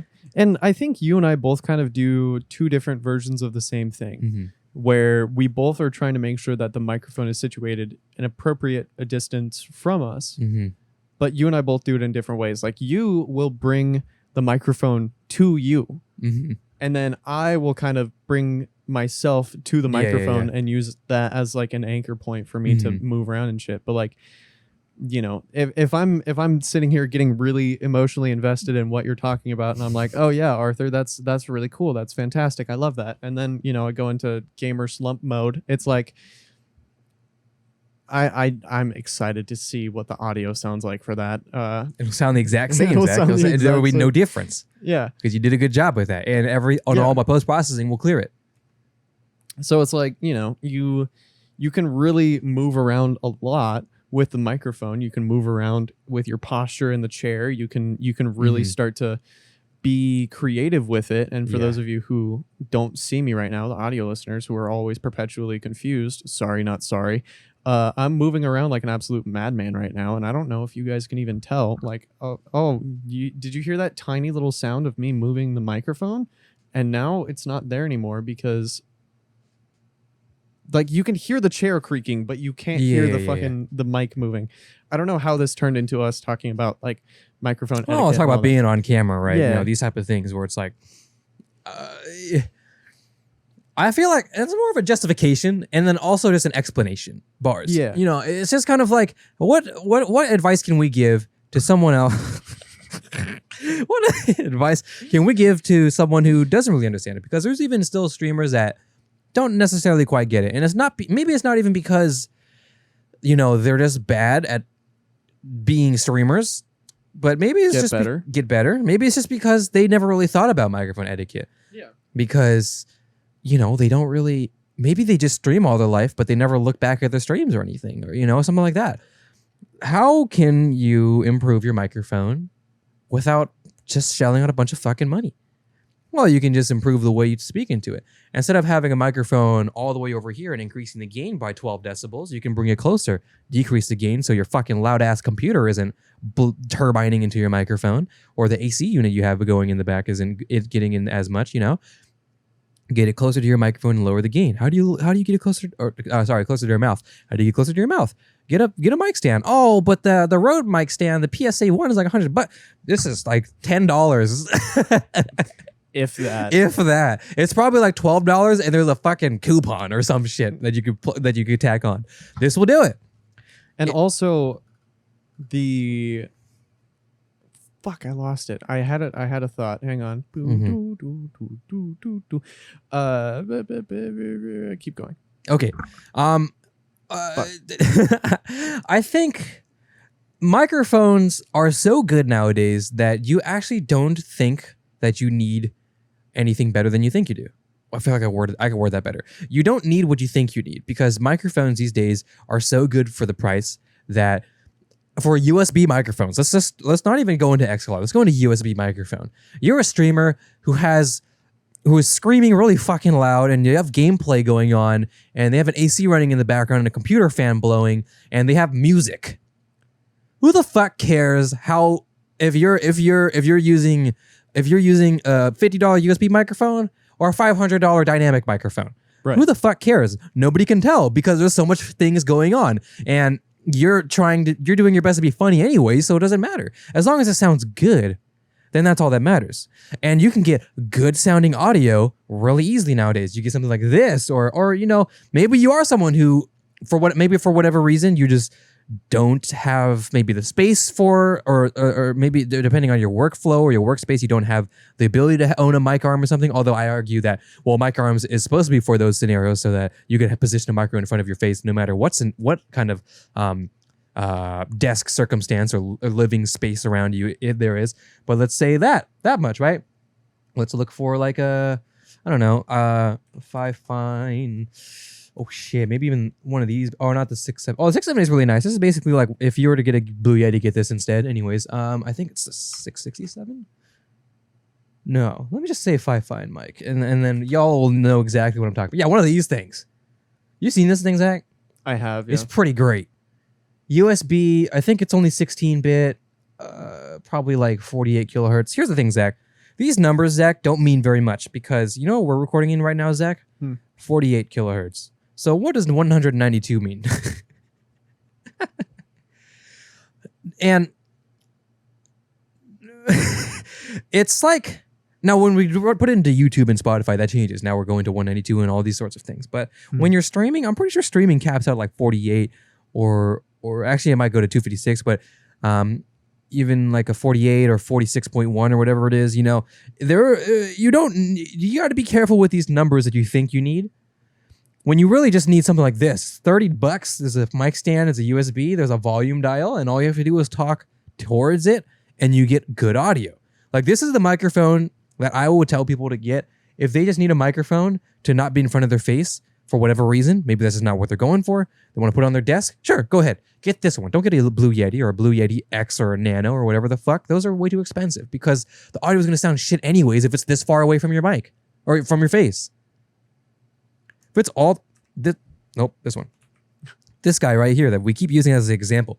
If I'm putting this all the way over here while I'm gaming that far away, Zach, it's not going to sound any different if it's $100 or $50 or 30 or 30. It might sound a little different, but if you care that much, then you would put the mic in front of your face. Otherwise, and it doesn't matter. I keep stabbing myself with this thing. It's because it's like sharp right here. I don't usually do, but yeah, you know. Today you're just aggressive and sassy for some reason. Because Zach, we're talking about saving money, and you know that's what I'm all about. And you know, the cool part for me is being around a guy like you, who like me, accidentally became an audiophile who has a bunch of different microphones and audiophile refers more to headphones, I think.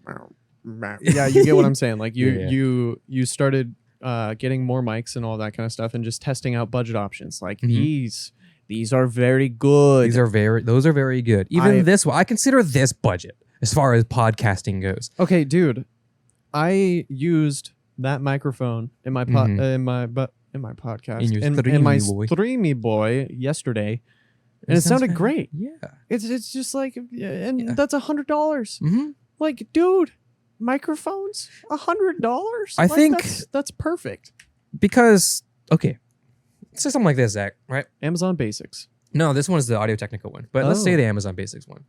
As this one looks pretty nice. Let me find the Amazon Basic one. Hold on, give me a sec. I think I know what kind of point you're trying to make, but I'm not going to spoil it yet because it's really a good point. There's a condom in this one too. Oh, there's what? Don't be silly. Wrap your microphone. Wrap your willy. So, let's say this is my Amazon Basics microphone that I got for fun because why the fuck not? It's like $30. Why wouldn't I buy it? And I have a wind foam screen that doesn't quite fit, so it's really tight. So give me a second. I'm gonna try to pull it out. But I think you understand the point I'm about to make here, Zach. Yeah. And it's that for some reason, somewhere down the line, microphone appearance became a factor. How the microphone looks in your stream, in your webcam, in your picture. And for some people, this is not the look they want. This is ugly. Or whatever it is, you know? This looks so stupid. And to that, I say, well, fuck you. No. Honestly, I understand because, you know, then in that case, why would I not buy, you know, nice clothes to wear? You know, why would I not buy? Come on, man, based, you know. Why would I not care about that, or why would I not care about what I wear on stream, or why would I care about what camera we use to film? Right? Yeah. Aesthetics means a lot to you and I, so I can't argue that. But that shouldn't be the first thing you care about, because I could honestly keep streaming with my Logitech webcam if I really wanted to, you know? But something like this, okay? I mean, please don't, but... Please don't. Okay, so this doesn't really look the prettiest, right? Okay, sure. Let me hope this isn't on, but let's just go ahead and plug it in. Let me just turn. Yeah, it's off. So in case it is on, it shouldn't be. But there we go. It's like that, and it's like, okay, well, this kind of looks a little odd, doesn't it?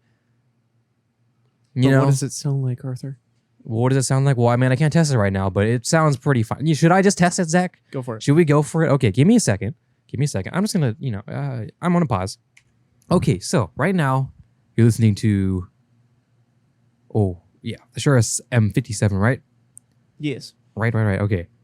So now you're listening to this Amazon Basics microphone that I bought for about $30. Or let me move my mic. There we go. Sorry, I put my. Let's see, how am I gonna do this? Didn't really think about this. Okay, or over there. Okay, so this microphone is really interesting, Zach. Oh God, you're gonna hear a lot of XLR. It's not on a mic stand. I'm sorry, this is not really proper etiquette, but so I'm just holding it right now, right? and it is what it is. And frankly, you look at this, right, and the average person who has their Razer keyboard and their Razer headset and their Razer mouse and their Razer mouse pad and their Corsair fans and their, you see what I'm saying? Yeah. They look at this, right, and they go, wow, what the fuck is that? That looks shit. I don't want a microphone like that, even if it sounds fine. And what does it sound like to you, Zach? Because I think it might be skewed on my end because, obviously when you listen to yourself, it's not necessarily completely how it sounds. But how does it sound right now? It honestly sounds fine. Like it sounds fine. If this was the only option that you had, or like, if this is a great starting point for you to be able to learn about post-processing for sound and like all of those kinds of things as well. I'm going to make a really bad sound. Oh, God. I need you to make a sound so you mask it. Ah! Okay, thank you. I'm going to go ahead and put on the wind foam screen while you go ahead and continue making your point. So when you're learning more, or like when you're first starting, this is going to suck. Learning anything about... It's so tight. Please stop saying things like that. Oh, I got it. Oh, nice. Nice. Okay. Anyway, go ahead. So when you're first learning about audio and about the whole recording flow, like the entire process of doing those types of things, you will have to start a routine. You'll have to start figuring out how OBS works, how Streamlabs works, how all of these things work. And so, it's okay for your mic to not sound the best, not to have a Shure SM7B as your first streaming mic, just learn with it. I need you to, Thank you. Okay, so now what I've done here is I've put on a foam windscreen, and it's not beautiful. It hasn't fixed the problem necessarily, but it helped a little bit. Now the microphone's about 2 inches from my face, and for 2 inches being 2 freedom meter, probably like I don't know, 5 or so centimeters. And it's not, I don't know, how does this sound like, Zach? So now that I have the windscreen, I'm more comfortable with putting it in front of my face instead of what I had. It's just kind of like what we call like a kind of a 45-degree angle rule, where no matter what, if it's right here, you will still get this. And I still recommend you do this anyways, but I understand some people are just kind of, they want to do this or whatever, and they want that proximity effect, but I would recommend if you want that proximity effect, you should probably 45-degree angle it and speak past it, and you'll still get that kind of the kind of raised low end that everybody loves from the Shure SM7B from speaking close to it. Speak a little bit past it, but that's besides the point. So now it's in front of my face. How does it sound, Zach? It sounds pretty all right. Sounds pretty all right. I mean, we could mess with the levels a little bit on the mixer and, sure. and kind of refine it a little bit to make it sound a little bit better. Yeah, I didn't really have time to really adjust it, so this could probably sound a lot better than it is. Although, then again, not a lot of people have, not a lot of people have mixer and stuff, to adjust that and whatnot. But what people might be able to do is install voice meter and just add a little bit of presence to it. Yeah. Because if you don't know what voice meter is basically a digital interface where you're able to not only plug in just basically any sort of USB input, so your microphone or whatever, whether it be a USB microphone or an XLR microphone, because You plug your XLR into an interface to turn it into USB, and you plug it into your, so technically it's a USB microphone if you really wanted common ancestry it or some shit. But what kind of ancestry.com type bullshit was that? It's just, everything came from a common USB interface, But what you can do is you can insert your microphone into Voicemeeter. This is not an example of it because we're not running through a Voicemeeter at the moment.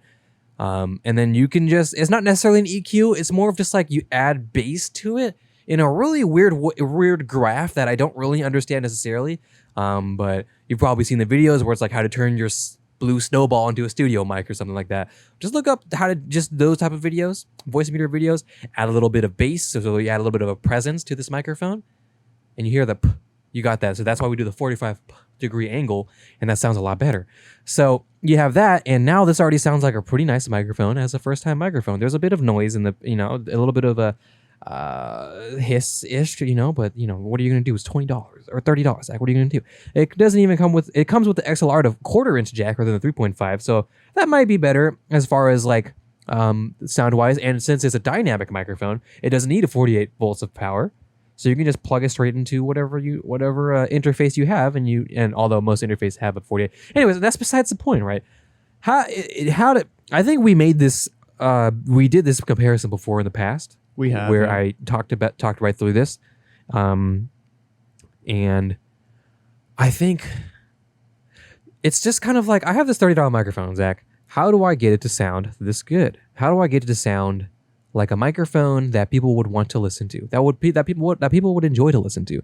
What can I do? Well, instead of talking really loudly, I might shorten my voice a little bit so that way now I have more of a more smoother tone, so I'm not stressing the diaphragm or the capsule too much of this microphone because it's very sensitive. As you can tell, it's very sensitive.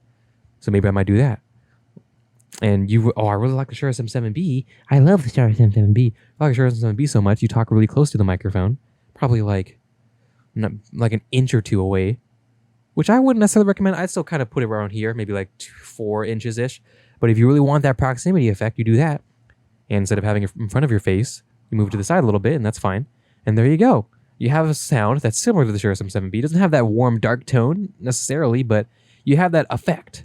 And there you go. See, it's similar enough to where when you have gameplay going and you have your boys screaming in Discord and you have royalty-free music playing in the background, ukulele,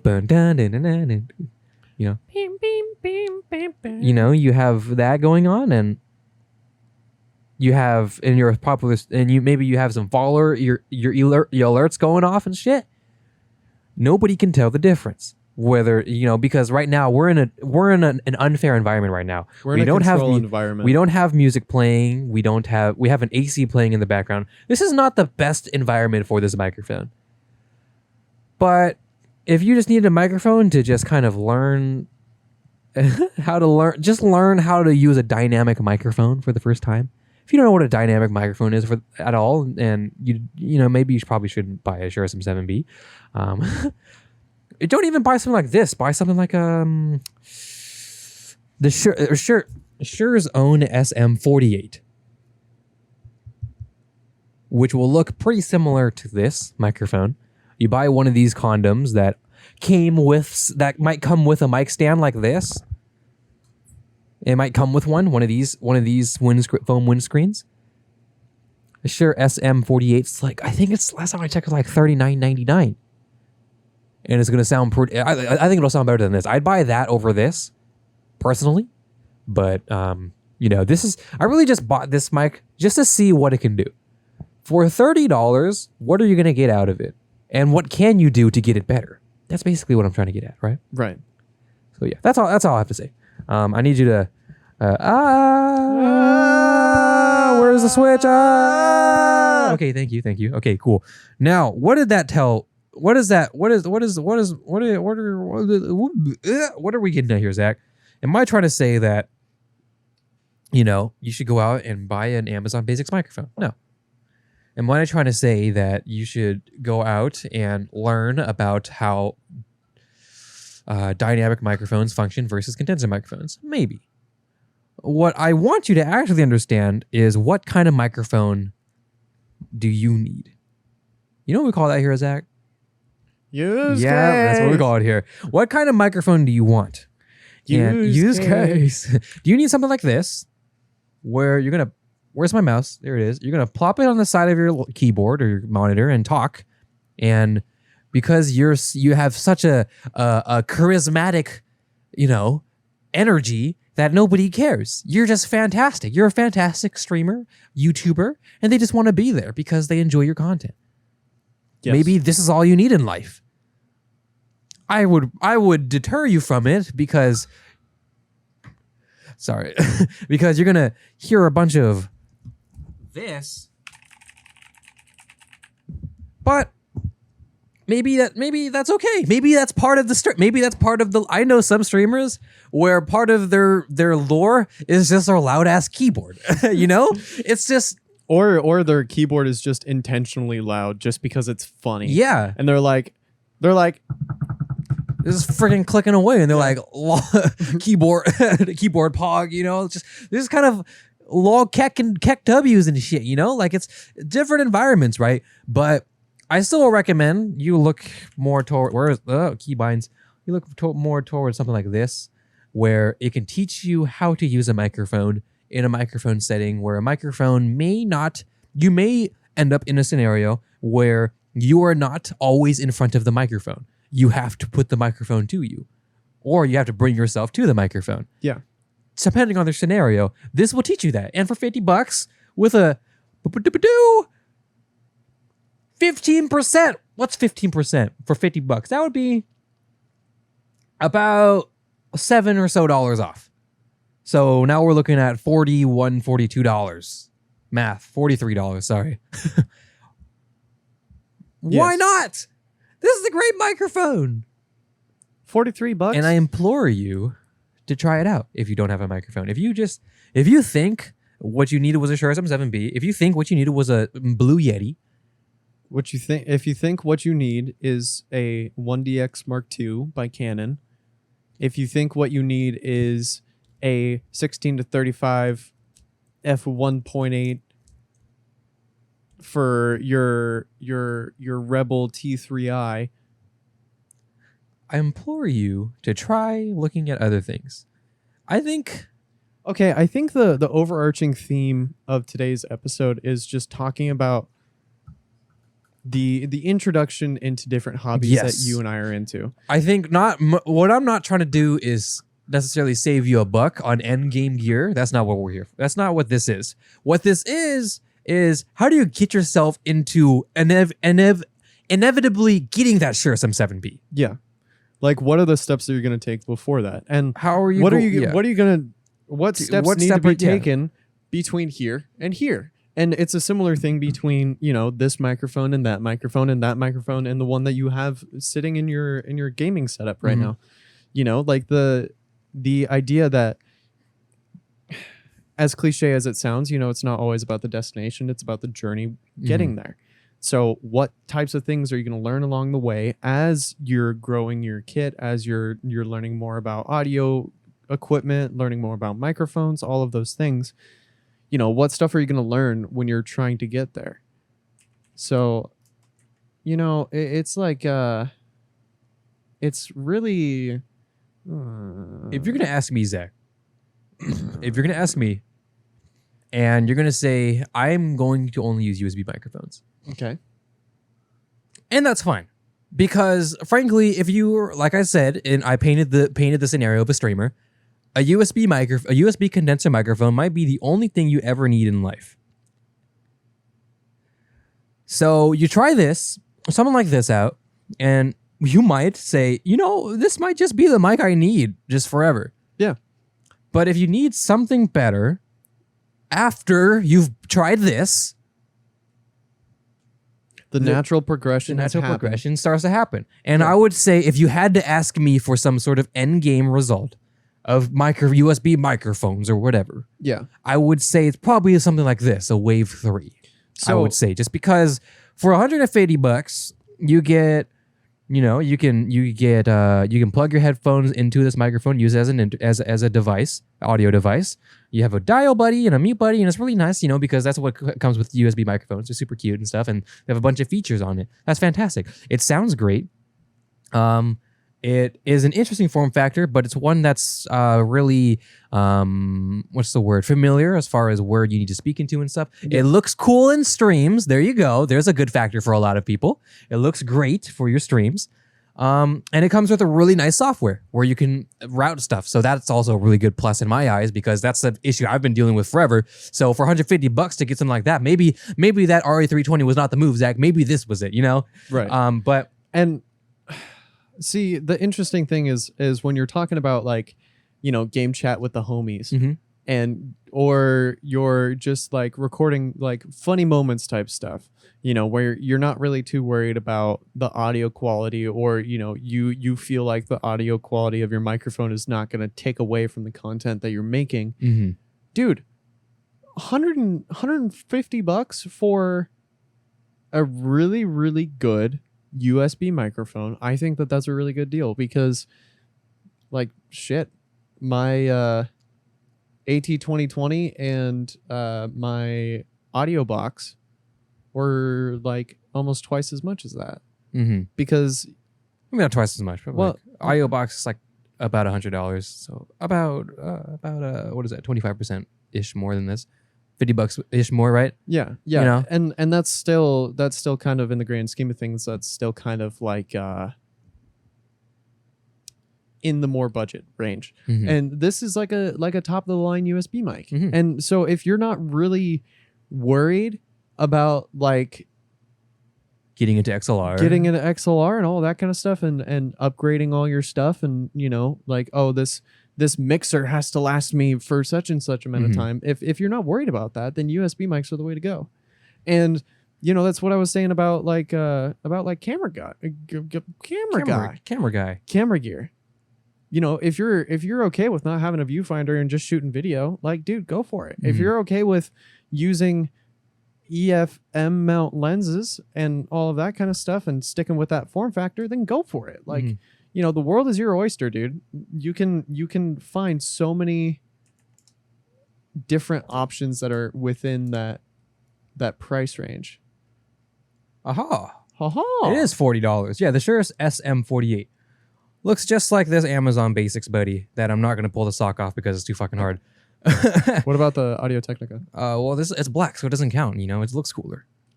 Although there's no foam inside the actual grill, so it doesn't help. I don't think there's foam in that one either, but, something like this will sound great. The only downside, I suppose, would just be audio noise, to which then I actually found something recently, which I have yet to play with, but I found this thing.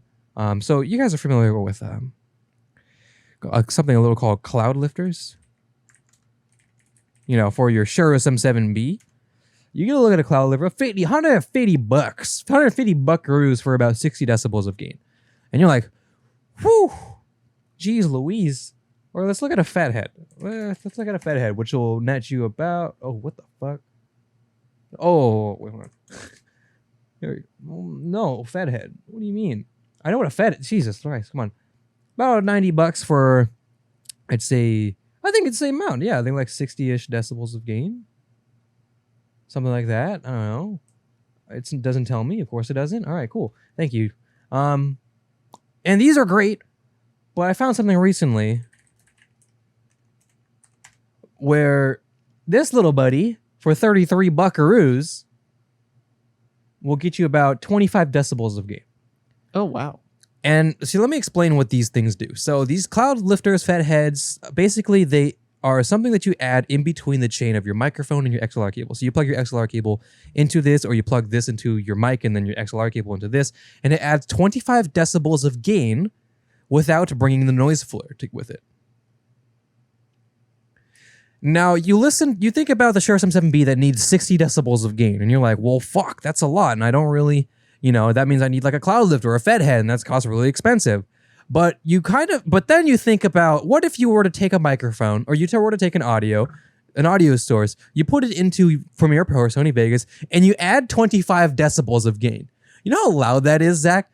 Do you know how loud 25 decibels is? A fucking lot. 25 decibels is really loud. Like, it's really loud.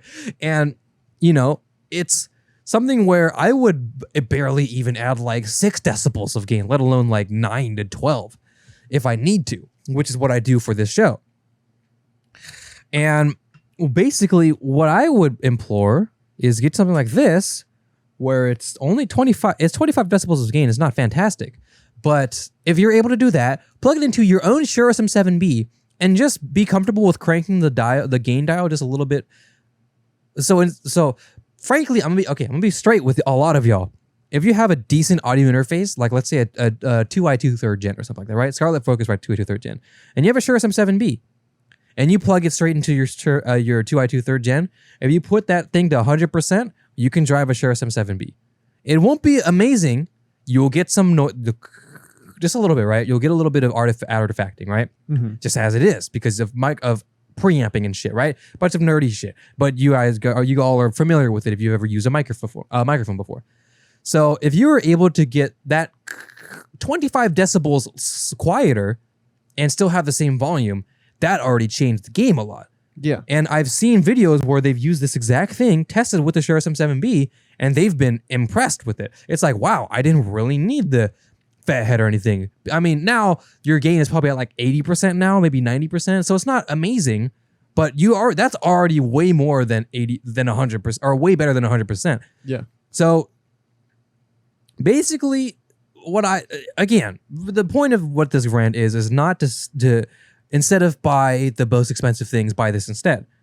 The point of this rant, or rather demonstration, I suppose, that this episode is, you know, what can you do to get your foot in the door? Because I just showed you I removed it, but that SM48, you know, it's really cheap, but it has a bit of noise. It has a bit of a high noise floor. That's kind of the point of it, right? Or not the point of it, sorry, but because it's so cheap, there's a bit of preamp noising or whatever. Yeah. So you get yourself one of these for 20, 30 buckaroos, and now you're sitting at about $60, $70, which is already less than an SM57 or SM58 for $100. Mm-hmm. And you have a really nice sounding microphone. I love how I'm just sitting here playing with lenses and whatnot while you're talking. I know. I'm listening. I know. It's okay. It's okay. But if you don't want to go that route, yeah, then you get this and you never buy a microphone again. You know, like that could very well be it. So sometimes maybe what you are interested is not actually what you think you're interested in. Maybe instead of spending more money on your microphone, maybe you get a better webcam. Instead of maybe getting a better webcam, you'd be funnier. I don't know. Or maybe you get better at video games. Get better at video games. Maybe you spend more time in OBS and figuring out what I can do with overlays and stinger transitions and stuff. Maybe allocate not necessarily money, but time in other places where maybe what you don't need is to learn about XLR microphones. What you need to learn about is how to set up a stinger transition, or how to set up alerts, how to set up things where your chat can do stuff and it affects your stream. Those fun things, right? Maybe that's what you need. Maybe that's what your stream is missing. Not a high quality microphone. You have a decent quality microphone. That's fine. Nobody in your stream has ever said your microphone is shit. So why is it shit? You know? I bought my RE320 not because I thought my AT2020 was shit. It was because it was a good deal, and I was like, "Well, shit, why not? Don't mind if I do." Yeah, and you and I are both kind of in the same boat, because that's what I did with the SM57. Yes. I was like, "Ooh, I want one of these," and you know, it was on a pretty good sale, and I was getting it from Music World, and you know, I got to hang with Jackson for a little bit and, you know, spend my money there. And so, you know, I was like, yeah, fuck it. And, you know, it ended up being a really good deal. It ended up, I ended up using it a lot more than I was expecting to. Like, I'm still using it as like my main talking mic and as an instrument mic. Yeah. Because it is supposed to be just an instrument mic, to be fair. Yeah, I've used it for both. I know. As an instrument mic and as a not instrument mic. For normal people, I'll get the SM58, which is I guess I'll bring that up as well. But that's basically the 48, but the bigger brother. But better. But better.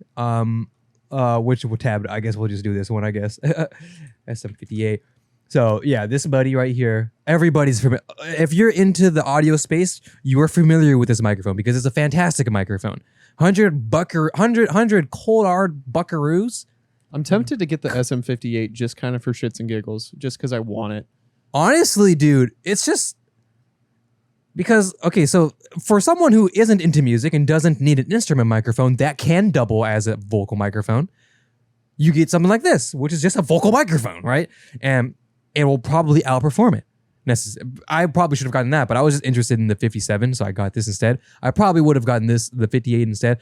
What am I trying to say here, Zach? What I'm trying to say is you get something like this, Shure's own product, and you talking to it, and you listen to it, and you're like, wow, this kind of sounds pretty similar to the SM50 or SM7B because it's Shure's own line. When you use products from the same company, manufacturer, whatever it may be, you will find similarities because they use the same things. Canon's I just hit my wrist on the table. M6 has it's really there we go. It's really nice is what I'm recording on. It looks beautiful. This M200 is also Canon and it looks basically the same. Yeah. And because it uses the same chips, it has the same SoC. Or no, actually, I think it's a more updated SoC actually because it's newer technically. I think I'm not sure. It's been like really long, so I kind of forgot. But it's under the same family, and it isn't treated like a budget option necessarily. Because if it was, then I would for cameras, I would say budget option is more like point and shoot type shit, right? Okay, more like that. So I will say this lens is the lens that was on my shot for the longest time, and this is the same focal length and aperture as that lens, the one that's on Arthur's shot. This is a generation newer, okay, than that one. What does that mean? That means that the autofocus motor is a bit better. It's a little bit quieter when it's focusing and all that kind of stuff. You know, it's a little bit more refined. It's a little bit, it's a updated iteration, I should say. Now, if you looked at my shot when I was using this lens and Arthur's shot when he was using the same lens, could you notice a difference? No. You didn't even know that lens was older than this one until I told you about it. I know. Like you were using it and everything and you're like, dude, this lens is sick. And I was like, yeah, I'm actually really surprised because I've never used the older version of it. I've only ever used this one because, I bought this one when I first started shooting photos and I never had to buy another one. And so, just because you're not getting the latest and greatest, that doesn't mean that you're not getting a good deal. And that doesn't mean that you're going to be suffering quality wise. I will use this camera as an example until the day I die when it comes to the latest and greatest is not going to make you good at anything. Because using this camera made me a better photographer than any camera could have. Because this was right at the price range where, one, I could afford it. Two, I could also buy lenses without this burning a hole in my pocket and in my bank account. And also, this taught me so much about photography. This camera. It's just a camera. You're like, that's a camera, and that's a camera. But this taught me so much about photography. And I think that is so much more important than getting the latest and greatest. Every single one of these lenses, except for like these two, there's that one and this one, and then my 24-105, they're all secondhand. They're all used. I've only ever bought like 3 lenses brand new. Mm-hmm. And, it's like, there's no point. If it ain't broke, don't fix it, Arthur. If you're balling on a budget, that doesn't mean that you're not going to be able to find good stuff. I guess that would be kind of something that I would use to summarize this episode is if you're balling on a budget, that doesn't mean that you will have to sacrifice quality over your budget. Mm-hmm. SM58, that's $100. Yeah. You're like, I don't have $100, Zach. Then get the SM48. It's older. It has a little bit higher of a noise floor. That doesn't mean that it's a bad microphone. Let's say, oh, Zach, I don't have $3,000 to drop on a new camera. Okay, that's fine. $400, $500. It's a DSLR. It'll teach you everything that you need to know about photography. If you start shooting photos on a DSLR, I promise you you will benefit from it exponentially. Mm-hmm. And that's just kind of the way it is. That's just like, you know, the way the world works. You could get like a Canon, like a T6. You know, that shit's not bad. You're on the microphone thing still. I am. I just want to bring this up in case I could find it. Where the fuck? There we go. I found it. Yep. This one. Let's do this one because it's blue. It's like the one you have. Cute. Blue. Cute. Oh, it's USB. Thick. Hold on. Where the fuck? Do I have to press XLR every? Oh, here we go. It's right here. Okay. Anyways, so basically, what I'm trying to say is, what I'm personally trying to say, is that the microphones that we can buy for around $50 has changed a lot to the microphones that you can buy for $50 now. The options have changed. And oh yeah, like microphones have just gotten better over time as things do. Tech gets better, and when tech gets better, you can start selling it for cheaper. That's just kind of how it works. That's why I'm saying if you're balling on a budget, that doesn't mean that you have to have the quality get compromised from that. Right. Because nowadays they're really good. And not only that, but you can also find stuff from a couple generations ago that was like top of the line, you know, like at some point this was like one of the best cameras that Canon had ever come out with. At that point, mm-hmm.